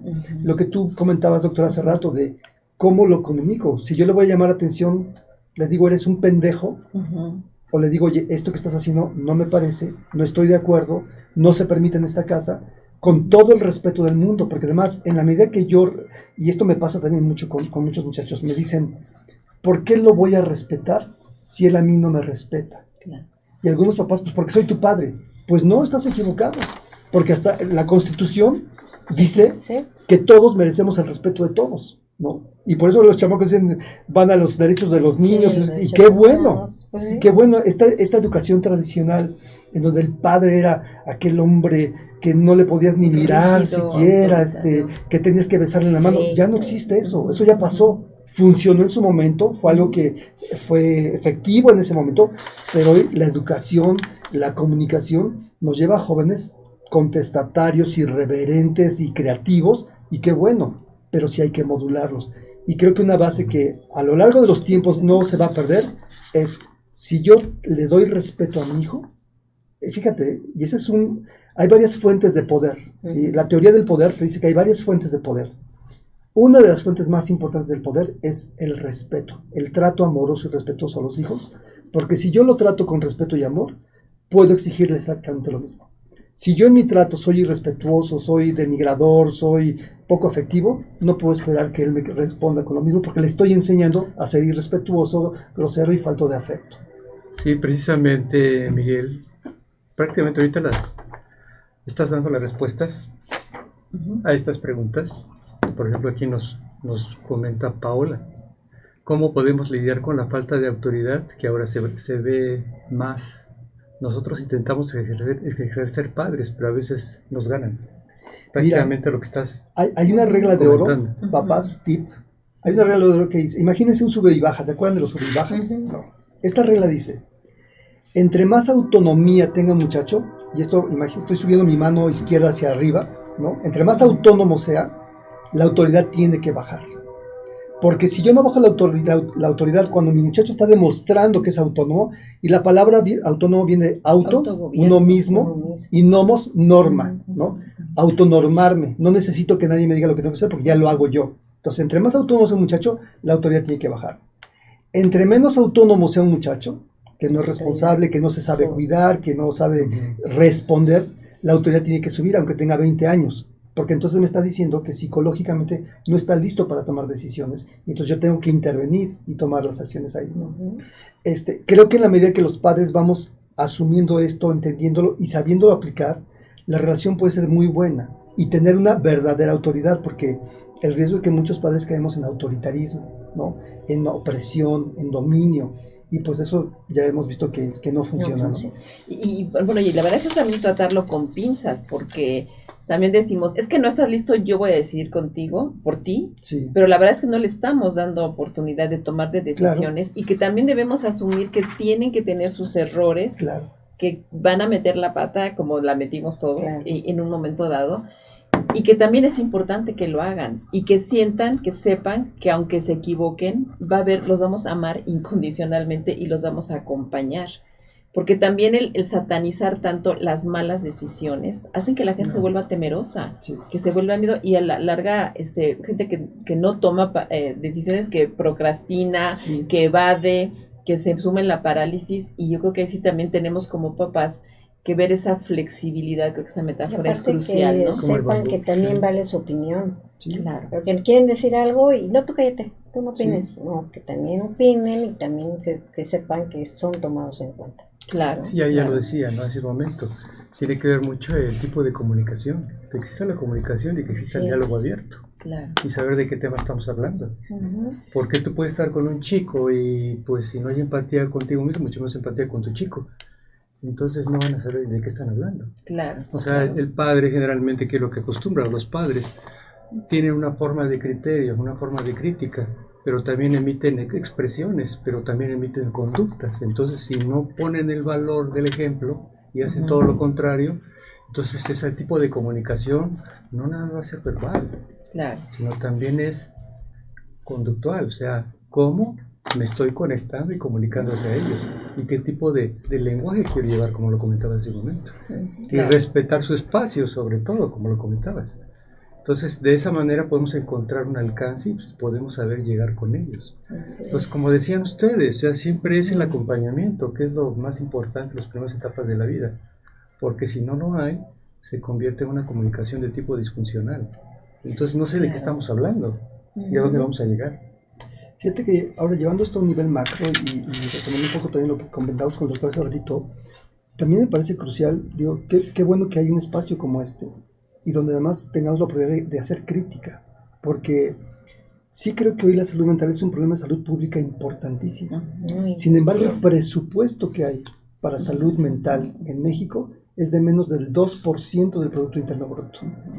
Que de ese 2%, el 80% se invierte en pagar sueldos, instalaciones. Entonces, está quedando para salud mental nada. Y ¿sí? Investigación y todo. Bueno, investigación, olvídate, ¿no? Bueno, y la verdad es que en la medida que se invierta más en esto, digo, nosotros hoy, por ejemplo, Iscalti tiene su programa de Iscalti Ayuda, ¿no? Justamente porque nos ha llegado gente que de pronto no les dan una cita en el Seguro Social, en lugares que son muy honorables y que los profesionales tratan de hacer su trabajo, pero les dan cita cada 3 meses. No más. ¿Para qué le sirve a alguien ir a una cita cada 3 meses, no? Y entonces creo que también el gobierno en ese sentido sí tiene que voltear a la salud mental. Para mí uno de los pilares de la felicidad, hoy se habla del bienestar, que además me parece muy bueno que empiecen a emplear ese tipo de términos en el discurso público. Uh-huh. El bienestar, estar bien, hay que pensarlo, pero si no hay inversión, no se va a lograr, ¿no? Hay tanta patología, hay tanta enfermedad, tanta ignorancia, que la educación y la salud mental para mí serían dos cosas elementales que no podemos dejar fuera. Claro. Acá, vamos escuchándolos, una cosa que hay que superenmarcar es lo que acaban de señalar en el sentido de la comunicación, en todos los ámbitos. Y la otra cuestión en un marco, vamos a llamarle, y me gustó mucho que señalaras este tipo de foros o discusiones, porque para el auditorio, pues todos tenemos un ámbito, un universo de desarrollo profesional diferente, y que es generar la reflexión, porque lógicamente si no hay presupuesto, porque estoy de acuerdo en lo que mencionas de bienestar, y que no nada más debe de ser manejado de dientes para afuera, porque hay ocasiones en que, aunque no lo quieras creer, me gustaría retroceder el tiempo, o como adulto, como en una película con Adam Sandler, etcétera, etcétera, de que regresas a la escuela y ver realmente el aspecto educativo que actualmente se lleva a cabo. Antes de venir a este programa, venía escuchando por la radio el caso de una niña que lamentablemente falleció, porque desde el punto de vista práctico era presa de bullying y que parece mentir en su ámbito familiar, más o menos, porque esto es como el ejercicio del teléfono descompuesto de la gente que lo estaba transmitiendo por la radio. Le comentaba, pues es que tú no te debes de dejar de tus compañeras. Y si te está diciendo que tienes que pelearte para que pertenezcas a ese ámbito, pues tienes que pelearte. Lamentablemente por esa pelea que ahorita la estamos viendo a diestra y siniestra, y una vez más estoy completamente de acuerdo contigo en fomentar la salud y la higiene mental, se peleó la niña afuera del colegio. Y ves que lamentablemente la otra más fuerte la empujó, sí, tuvo una caída, traumatismo craneoencefálico, y pues lógicamente ya la están velando y enterrando, ¿no? Sí. Que son los anales de lo que aquí hasta en otros programas lo hemos señalado. Lamentablemente, y aunque le duela a mucha gente, somos un país de ignorantes. Yo soy un ignorante, porque lamentablemente cuando utilizas ciertos adjetivos calificativos, la gente lo ve por el ámbito negativo, no por el ámbito positivo. La mayoría de los que estamos aquí, al tener el tema en nuestras manos de tratarlo, al menos tenemos la inquietud de documentarnos sobre de lo que se va a hablar, y automáticamente nos hace menos ignorantes, porque si no vamos a caer en la tristemente situación que estamos viviendo como país, que todos hacen lo que quieren, porque si tan solo lo estás ampliando o lo estás señalando en el ámbito familiar, ¿qué es lo que pasa en el ámbito escolar? Que en la antigüedad decían, es nuestra segunda casa. No hay respeto por el profesor. Y hay ocasiones en que el profesor, por el aspecto económico, por lo que tú mencionas, o hace caso omiso, o se enfrenta al alumnado. Y en ese momento todavía genera mayor situación de confrontación y angustia. ¿Por qué lo comento? Porque si ahorita nosotros habláramos desde el punto de vista de medicina social, la mayoría de la población, la mayoría, y no es nada la pandemia, entre comillas, del coronavirus, al grave problema que tenemos de salud pública, porque la mayoría tenemos angustia, depresión, psicosis y dependencias. ¿A qué? A lo que tú quieras. Sí. Al café, al alcohol, a lo que gustes y mandes. Y eso técnicamente las máximas autoridades en salud de nuestro país no ponen el dedo en la llaga. Para no ampliar más esto y nada más generar en la gente que nos está escuchando es que si tiene algún problema con su hija, con su esposa, en cuestión de comunicación con los hijos, siempre acuda a la gente que, como dijeran en el eslogan, más confianza le tengan. Y si es en el ámbito profesional, mucho mejor, porque si no vamos a caer en las tonterías trilladas, como ayer que escuchaba con un grupo de médicos que somos, entre comillas, equipo, anestesiólogo, cirujano, terapista, etcétera, de decir, pues el problema del fentanilo, pues es que ya no se usa el fentanilo. Y es cuando a la persona que lo emitió, con el debido respeto, es decirle, se ve que a usted no lo han operado de cadera, ¿sí? No ha manejado el politrauma, no ha manejado una cirugía de columna de rescate, y la importancia que tiene el fentanilo desde el punto del ámbito médico profesional, y no con los laboratorios, Patito, que tú lo señalaste ahora, que normalmente si hay carencia de medicamentos, es porque no se le da el reconocimiento al precio que debe de tener un laboratorio, porque invierte en investigación. Y ya hay otros laboratorios que ya después de esa investigación terminan generalmente los 5 años en que tú puedes patentar tu medicamento y después yo lo voy a producir. Se conjugan ese varias es el problema. problemáticas, pero creo que entre las muchas cosas muy valiosas, doctor, que mencionas, esta parte de la información, la educación y el conocimiento, ¿no?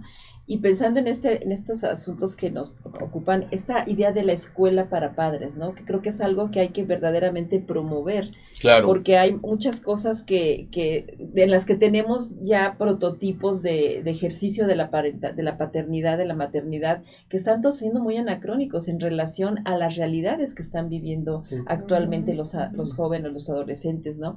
Y creo que también dentro de parte de ese conocimiento es entender que hay etapas distintas donde también nosotros nos tenemos que representar de una manera distinta ante los hijos. O sea, no es lo mismo el sentido de solidez y de autoridad que requiere un niño antes de los 12, 13 años, que una parte donde ya podamos tener una visión como más horizontal, más pareja, en donde les permitamos al también nosotros asumir nuestras vulnerabilidades, nuestras inquietudes, nuestros temores, a enseñarles a ellos a que lo hagan.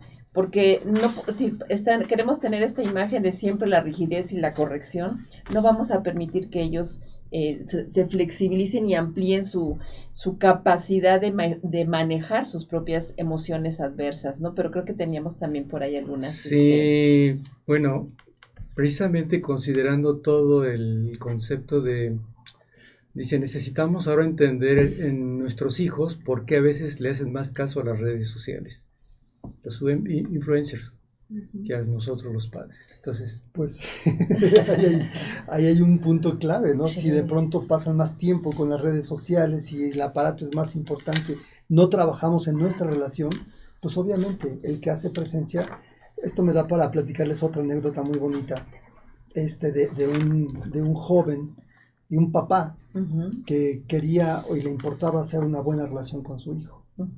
Y entonces este hombre decía, bueno, ¿qué hago? Yo quiero que mi hijo sepa que para mí él es especial. A su hijo le encantaban los autos deportivos caros, ¿no? Los autos así.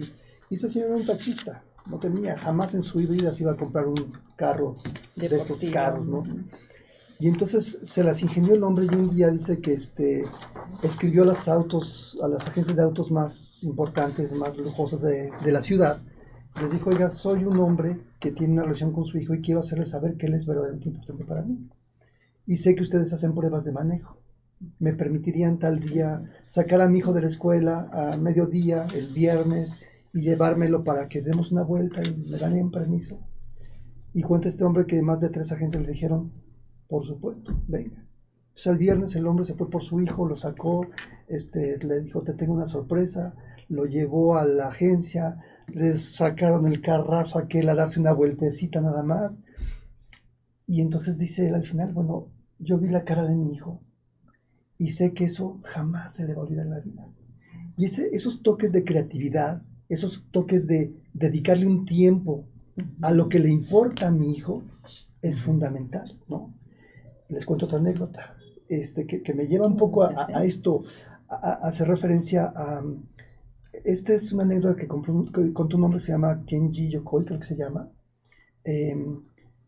hablando de los valores que están de pronto muy perdidos y históricamente lo hemos escuchado, pero siempre le pregunto a la gente, ¿sabes cuál es la diferencia entre honesto e íntegro?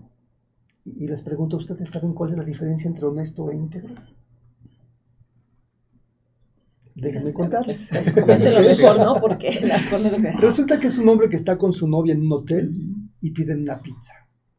Y entonces llega la pizza. La muchacha abre la caja y se encuentra que hay $30,000 en la caja de la pizza. Y voltea y le dice al novio, mi amor, nos sacamos la lotería, te invito de viaje. Y él le dice, ¿por qué? Mira lo que nos mandó el cielo, $30,000 en la caja de pizza en lugar de la pizza. Y entonces él le dice, ¿qué te pasa? ¿Estás loca? Ese dinero es de la gente de la pizza. Vamos a devolverlo. Claro. Y ella le dice, oye, ¿estás loco? No, claro que no. Vámonos a divertir. ¿Qué te pasa? ¿Estás mal? Y él, muy digno, le dice, no, de ninguna manera. Nos vamos a la pizzería en este momento. Mientras tanto, en la pizzería, el dueño de la pizzería se da cuenta que traía la nómina para pagarle a todos los empleados. La puso en una caja en lo que volteó a hacer algo. Alguno de los muchachos toma la pizza, la da y la llevan. Y entonces está desesperado, vuelto loco porque era la nómina de todo el mundo. Le habla a su hermano, que era el conductor de radio más importante de la ciudad, y le dice, hermano, me acaba de pasar esto, por favor, haz un anuncio, le voy a dar un vale de pizzas para todo el año al que me devuelva el dinero, pero es la nómina de todo. Y estaba en eso, claro. Cuando le dicen, oiga, que alguien allá afuera viene a devolver un dinero. Y dice él, ¿qué? Sí, que les llegó en la pizza dinero en lugar de la pizza.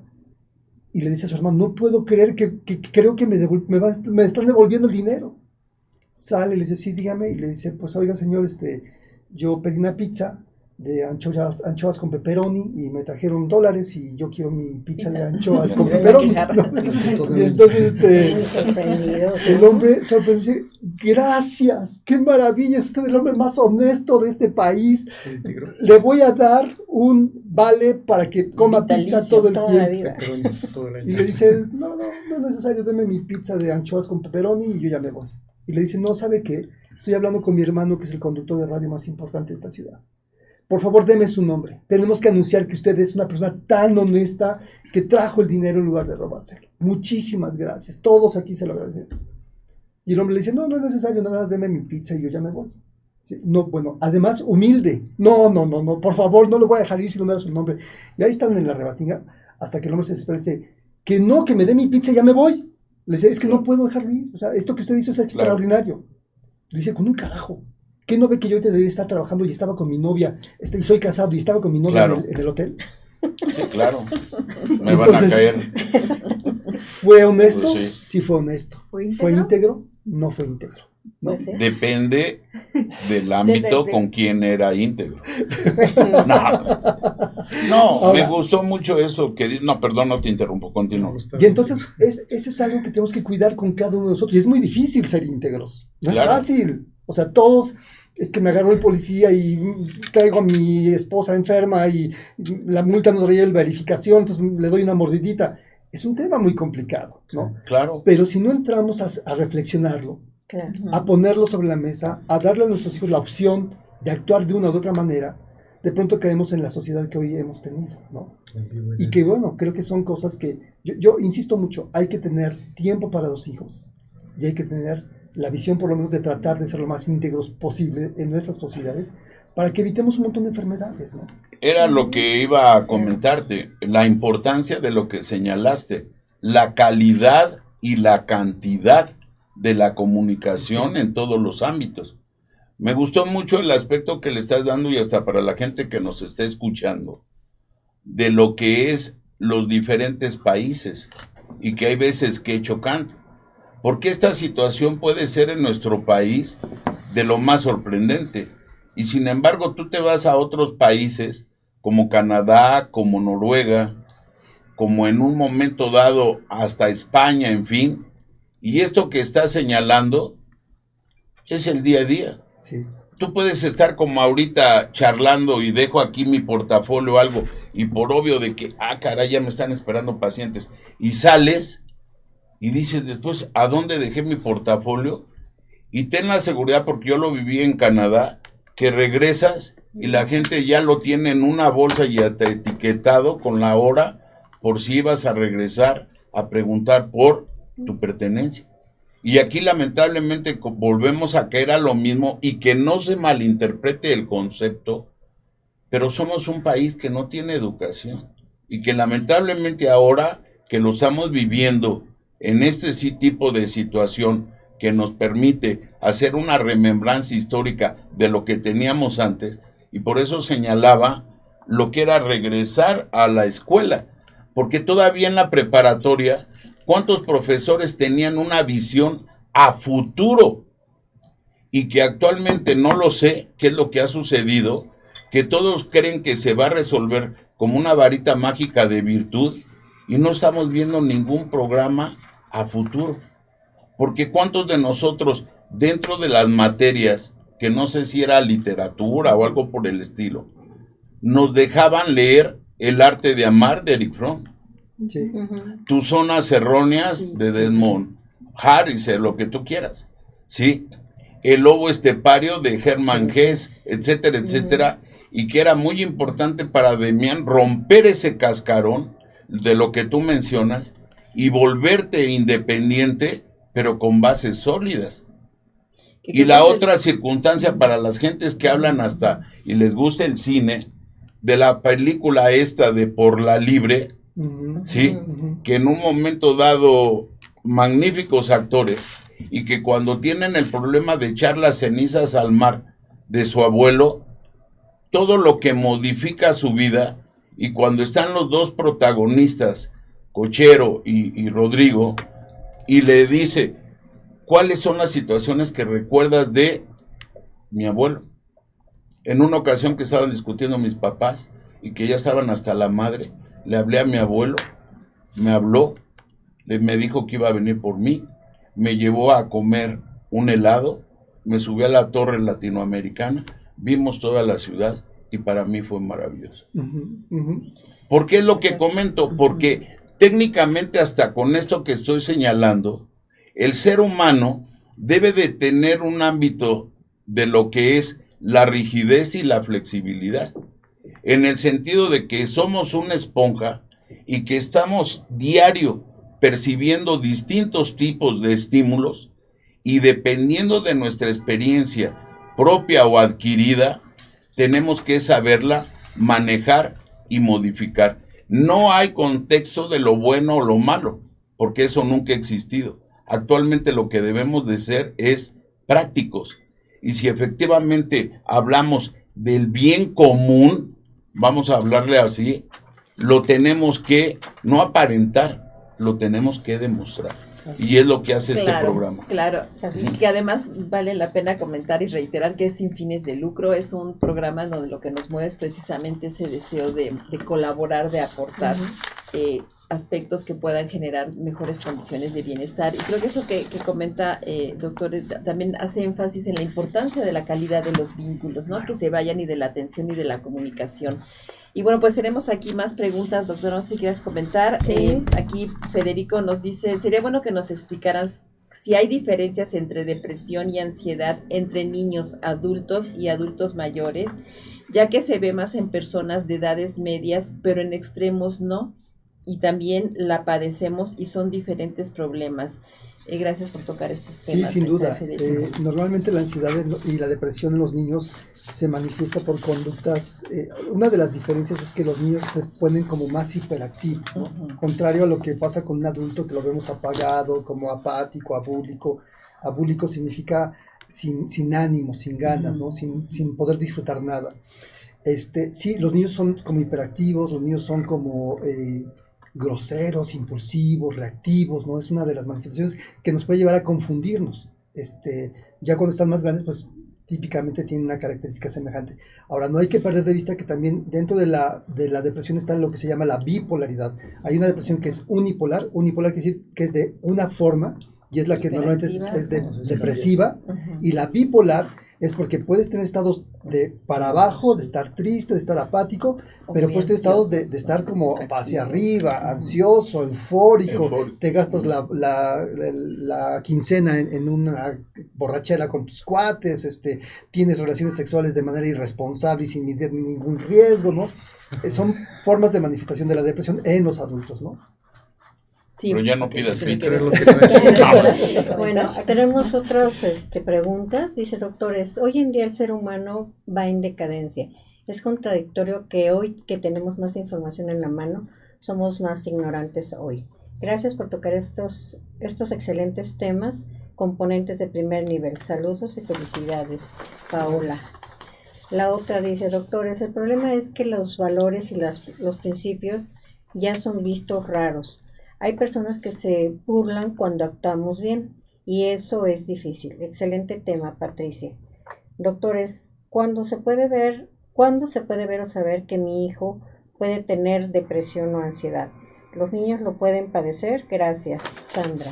Sí, sin duda. Los niños lo van a manifestar, por ejemplo, cuando no quieren ir a la escuela, ¿no? Tienen dolor de estómago, tienen náuseas, tienen miedo, lloran en una situación en la que no es necesario llorar, ¿no? Pesadillas. Pueden tener, claro, terrores nocturnos. Por supuesto. Son como algunos de los síntomas que podemos ver. Pero pueden estar sufriendo bullying, ¿verdad? Tengan atención. Es un cambio Enuresis. notable También. fuera de lo normal. Cuando el niño de pronto, cotidianamente es de una manera y de pronto lo ven que cambia y puede estar en esta cuestión como muy irritable o muy triste, muy aislado, ¿no? Que le cuesta trabajo convivir, ahí es un momento para poner atención y a lo mejor acudir a un especialista. Miguel, esos son los detectores principales en un chico. Sí. ¿Hasta qué edad? ¿De qué edad a qué edad?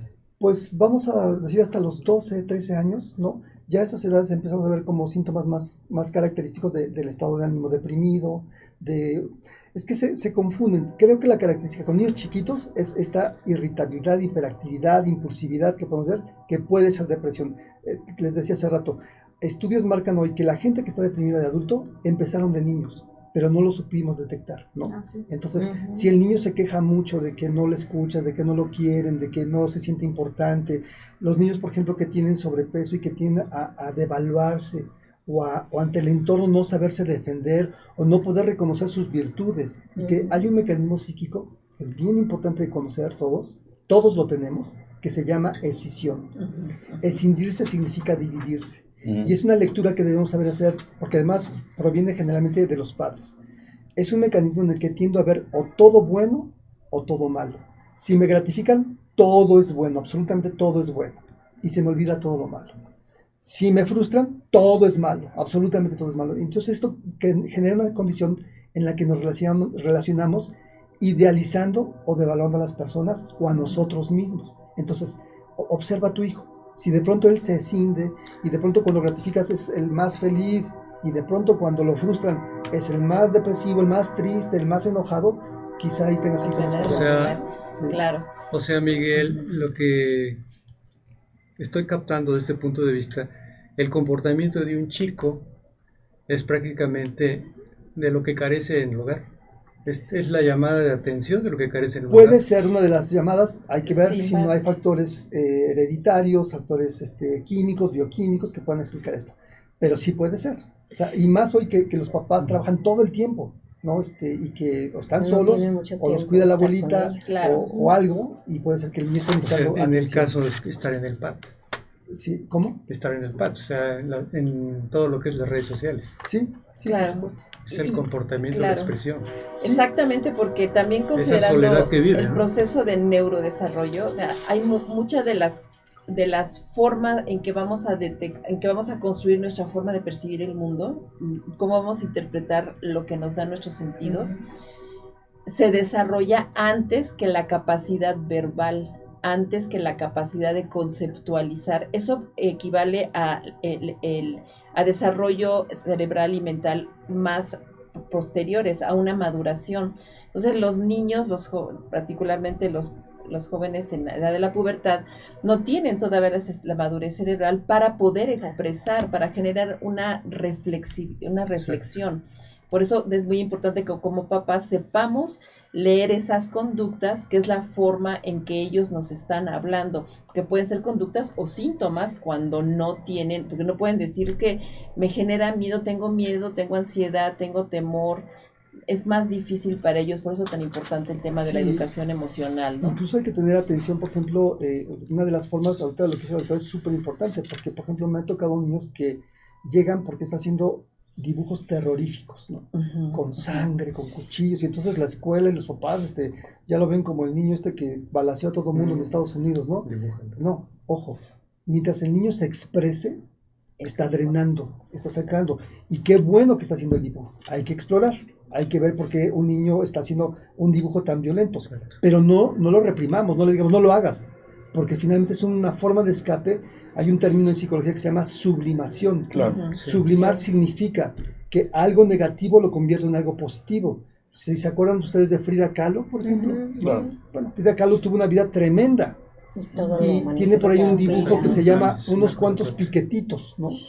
Que es un dibujo de Diego acostado, así con cuchillos enterrados por todos lados, y uno dice, qué horror, ¿no? Bueno, esta mujer, en lugar de quedarse ahí en toda la frustración, lo quiso poner en una obra de arte, y además cuánto vale ese dibujo hoy día, expresó. Entonces, ayudar a los niños a expresarse de la manera que un niño lo hace, el niño lo hace jugando principalmente. Un niño que no juega tiene un problema. Tenemos que cuidar.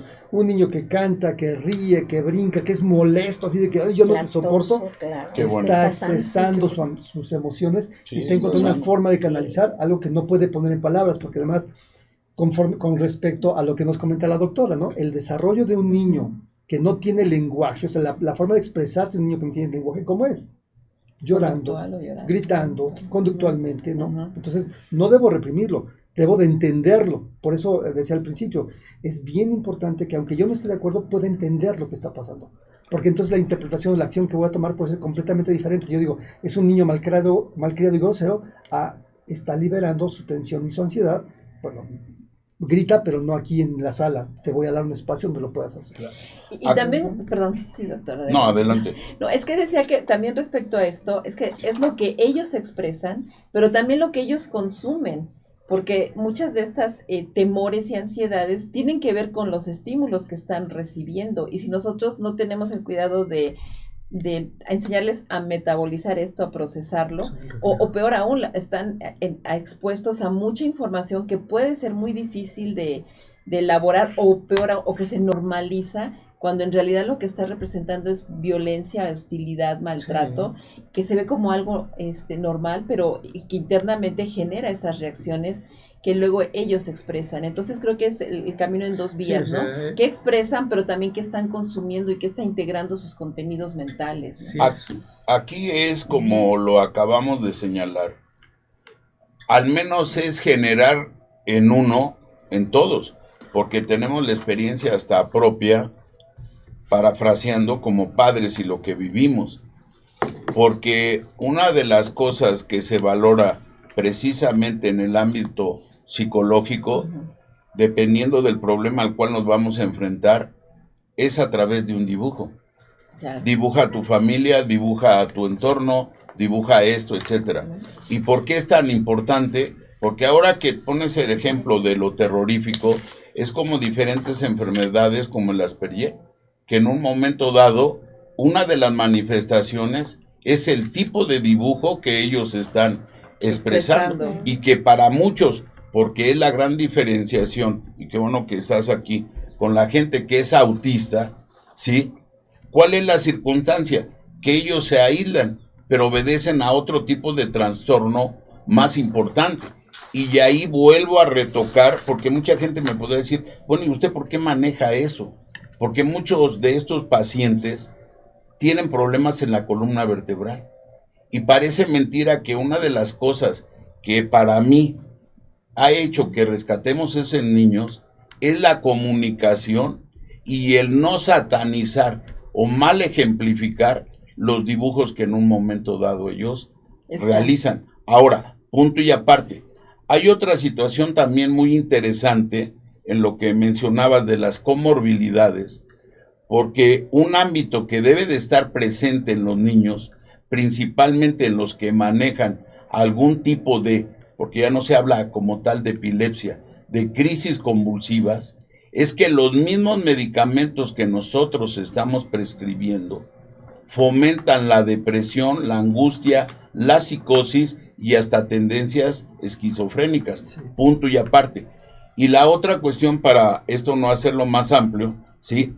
En la edad adulta, ¿cuántos de nosotros podemos estar tomando medicamentos, beta bloqueadores, antihipertensivos, problemas de disfunción eréctil o lo que tú quieras, y que eso nos va a traer también trastornos a nivel conductual? La simple metoclopramida actúa a nivel del sistema nervioso. ¿Y cuántas personas están con tratamiento, entre comillas, para síndrome de intestino irritable? Y en realidad estos cuadros de los que estamos señalando obedecen al aspecto secundario. Y por último, ¿cuántas ocasiones nosotros hablamos de dependencias, no a elementos tóxicos, que vamos a llamarle como puede ser cannabis mal empleada, el mismo fentanilo, opioides, etcétera, etcétera, y que en un momento en la edad adulta cambias y nosotros somos dependientes? Porque cuánta gente es dependiente a medicamentos para inducir el sueño, o cuánta gente es dependiente a neuromoduladores, claro. Y que muchas veces vemos que hay trastornos de que veo a mi pareja con tal o cual cosa y decir, pues antes eras una churumbela y ahora nada más te rozo, ya casi me estás pegando, o X o Z, sí. Y no nos ponemos, y por eso es la importancia en nuestro ámbito de la historia clínica integral y basarnos a los exámenes de laboratorios de gran ayuda, porque yo estoy completamente de acuerdo. Y para la gente que nos escucha es como si estuviéramos aquí, la esencia biológica, psicológica y social. Porque si esto no lo plasmamos en las esferas que nos corresponde, para la gente que nos va a representar en tal o cual situación, estamos perdidos. Es que desafortunadamente la experiencia de la clínica, claro, Miguel, es muy importante el tema de los chicos, de los niños. Es muy diferente el comportamiento a un adulto, y son diferentes esquemas y pasamos por diferentes etapas. Entonces, en el tema de la depresión, aunado a la ansiedad, desafortunadamente gran cantidad de pacientes se les da un tratamiento que enmascara la depresión. Entonces, o que no llega a las causas, ¿no? Y no se identifica realmente la causa. Entonces, cursa de ahí muchos problemas que se van volviendo crónico-degenerativos y van deteriorando. Y generalmente las conductas cognitivas, concentración, memoria, razonamiento. Llega un momento en que en etapa más adulta se convierten en deterioro cognitivo, sí, llamado de tipo senil, que antes se llama de tipo vascular, que ya quedó en desuso, en donde cada vez las cosas se nos van complicando en el camino. ¿Por qué? Porque en etapas tempranas, desafortunadamente, no se detectó como tal el motivo, la causa, y se enmascaró toda una acción por el mal uso y abuso de los medicamentos. Claro. Y no es que sean malos como todo, es todo un reto, sino hay que saber manejar el contexto. Ahora, como dirían al principio, ¿no? Para comprender la depresión, me encanta mucho dividirla en varios aspectos: trastornos afectivos o trastornos del estado de ánimo, trastornos del intelecto, o sea, el emisor y el receptor que se habló hace un momento, saber de qué estamos hablando, saber que tú me estás escuchando y que no me hagas atole con el dedo, ¿sí? Entonces esto se convierte posteriormente en un trastorno de tipo de conducta, trastorno psicofisiológico, psicofuncional, donde nosotros utilizamos, llama muy técnicamente la medicina, trastornos de tipo neurovegetativo, de tipo vagal, ¿no? Sí, claro. Náusea, vómito, diarrea, o sea, oye, ¿qué le está pasando a mi hijo, no? Claro. ¿Por qué tiene este tipo de comportamiento? Lo que estaba mencionando también Maro al principio. Porque prácticamente es un contexto donde se está somatizando o se está ejemplificando lo que es la emoción hacia la que es la psique y lo que es la mente. Sí, claro. Y eso interfiere de manera corporal. Y desafortunadamente con el tiempo pues se van mermando y se van expresando padecimientos como una migraña. ¿Cuántos chiquillos no tienen migraña hoy en día? ¿Cuántos chiquillos no desarrollan coledocolitiasis o problemas de cálculos biliares en etapas tempranas, desde los 10, 11, 12 años? Porque se va convirtiendo en otro fenómeno, la conmovilidad, pero todo eso porque ya tienen depresión, ya tienen irritabilidad, ya cursan con tristeza. Lo que mencionan todos es cierto, ¿no? porque llámale una medida a nivel del plano biológico, médico, de prescripción, psicológico, de cambiar hábitos o tendencias de vida, y social, ofrece para la persona que la va a prescribir una gran responsabilidad. Claro. Y por eso es hasta para los que estamos aquí, todos pertenecemos a organismos colegiados. Y no estamos menospreciando a los soldados, como ahora que fue en la pandemia, los médicos de consultorio. Pero en un momento dado debemos de aspirar en estos temas de higiene y salud mental a una mejor sociedad.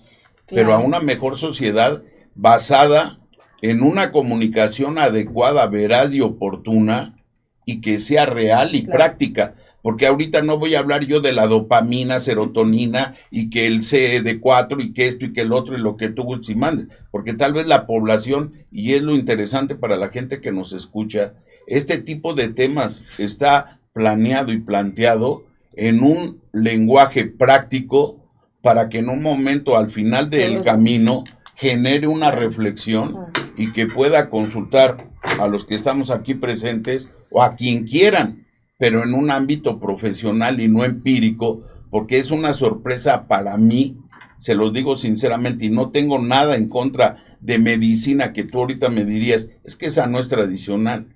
Ahorita supuestamente se está reclutando para la gente de INSABI a muchos profesionales o especialistas.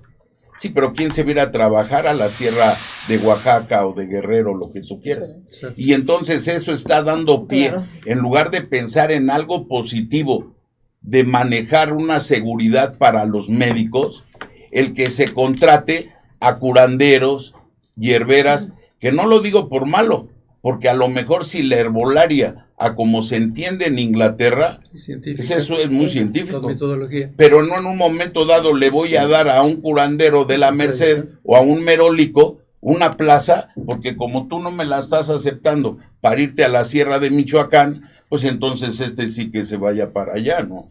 O sea, nosotros no podemos aspirar a tener ese tipo de nación. Claro, y nada como acudir a los profesionales de la salud acreditados, ¿no? Bueno, pues damos la bienvenida a nuestro querido doctor Gabriel Rojas, que también estamos aquí celebrando su cumpleaños, y también de Saiki, que estaba nuestra querida productora. Es honesto e íntegro. Claro, es honesto e íntegro, sí, ¿verdad? Y el tiempo es un tirano, se nos va encima. Yo quisiera, si me permiten, de leer estas últimas preguntas para que si doctor Miguel, si nos permitiera atender las peticiones de nuestros radioescuchas. Claro. Benita pregunta, dice, ¿los videojuegos pueden ser un aliciente o es un estímulo para que sea depresivo, agresivo o que esté triste un joven o un niño? No. Es que me alarma porque mi hija es muy antisocial y solo quiere jugar y estar en la compu. ¿Cómo le puedo ayudar? ¿Es normal? ¿Qué le dirías, doctora, a Benita? Hay que entender que los videojuegos son otra de las maravillas que pueden estimular, o sea, y digo pueden, ¿sí? Lo recomendado por los neuropsicólogos es que un niño juegue a la semana un máximo de 11 horas en los aparatos, a la semana, no en un día. Pero exactamente. Juegan como 2 horas, hora y media diarias, ¿sí? Ahora, aquí la niña está comunicando algo, ¿sí? Y seguramente sería importante ahí que usted trabaje en ganarse la confianza de la niña o en darle principios y valores en los que ella pueda darle importancia a usted. Hay papás o mamás que se abocan a satisfacer todos los deseos de los hijos y los hijos se vuelven arrogantes, egoístas, desconsiderados, poco empáticos. Puede ser una línea de interpretación de lo que está pasando. O puede ser que usted trabaja mucho tiempo y a lo mejor no ha tenido el tiempo, dedicarle el tiempo suficiente para que se conozcan, para que se entiendan y que la niña vea la generosidad o el cariño que usted le tiene a ella. Entonces, me parece importante como primero intente acercarse, comuníquese con ella, hágale saber que le gusta lo que ella hace, incluso si puede aprender un poco del juego, métase a jugar no haga que la niña venga a usted. Nosotros somos los mayores, somos los adultos, somos los más maduros supuestamente. Si Pitágoras no se equivoca, pues 40, 50 es mucho más que 10, 15, 12, 8, ¿sí? Entonces, A los adultos nos toca acercarnos a ellos, investigar un poco y entender. Y ya una vez que entendí qué es lo que necesita mi hijo, lo que requiere tiempo en calidad y en cantidad, entonces puedo tomar acciones muy concretas para ayudar. Muchísimas gracias. Creo que ustedes, doctor Gabriel y doctor Fernando, tienen algunas preguntas, si las pudiéramos comentar y cerrando con estas, pero perdón, doctor Fernando, si quería comentar. Lo que estaba comentando, entonces si no se va a convertir esto en el reto Ribotril. Ay, no, sí, medicamentos. Por eso es el reto Ribotril. No hay, a eso vamos. no hay en las farmacias Ribotril. Sí, no. Ya. Atafil sí, Sí, todos los demás no hay. Sí, doctor, ¿tendría alguna pregunta que compartirnos? Doctores, ¿por qué hoy se ve más la ansiedad? ¿Por qué está la necesidad de que todos queramos inmediatamente sin importar cómo? Porque a veces es más fácil dejarles el teléfono a nuestros hijos que ponernos a cenar en familia como antes lo hacíamos. También en este sentido, si me permiten, Cecilia dice, ¿por qué a raíz de la pandemia se dispararon los problemas mentales y todo nos apaga, enoja o nos pone tristes? Yo lo vivo mucho y las cosas que antes me encantaban, ahora ya no. ¿Se puede decir que sufro depresión? Creo que hay muchas inquietudes en este sentido, ¿no? Bueno, Desde el 2018 no sé, más o menos la Organización Mundial de la Salud ya detectaba que para el 2020 iba a haber como principal problema a nivel mundial iba a ser la ansiedad y la depresión, Sí. ¿no? No es solo por la pandemia vino a empeorar todo, ¿sí? Pero ya venía una tendencia en todo mundo a esta poca tolerancia a la frustración, a estas presiones excesivas que estamos viviendo. Como les decía, el aparato mental tiene una capacidad de resolver cosas, ¿no? Y en la medida que somos más acompañados, fortalecidos, cuidados por nuestro entorno familiar, toleramos más. Pero de pronto, si yo a un cable de luz de un grosor específico le pongo una carga más arriba de lo que él puede resistir, se va a quemar, se va a tronar. Un poco eso es lo que nos está pasando con el internet, con las presiones, con la violencia, con todo lo que estamos escuchando, las noticias. Por favor, desconéctense de las noticias. Cuando estuvo la pandemia, yo les pedí a los papás, no escuchen noticias frente a los niños, porque es una información que ellos, además la fantasía hace que se imaginen que es mucho más grave de lo que realmente es. Entonces hay que saber hasta dónde somos capaces de tolerar. Sí, Miguel, ya los vimos estímulos. que este encierro lo que nos dejó que se incrementara el bullying, que se incrementara la La violencia violencia por arriba del intrafamiliar, 70-80%. Sí, es algo que Precisamente es también- falta de esa comunicación. Claro, Sí, claro. esa sería parte también de la respuesta. Sí, Claro, por supuesto. pues el tiempo se nos vino Qué encima, bueno. queridos doctores, Sí, quedan, son temas inagotables, mucho que aportar, seguiremos trabajando. Aquí Lucía nos dice que pues gracias por tratar de estos temas, que si podemos también hablar de déficit de atención, depresión, los problemas que se padecen después de sufrir traumas o violencia familiar, porque todos sabemos, lo sufrimos y lo vivimos, Sí, claro.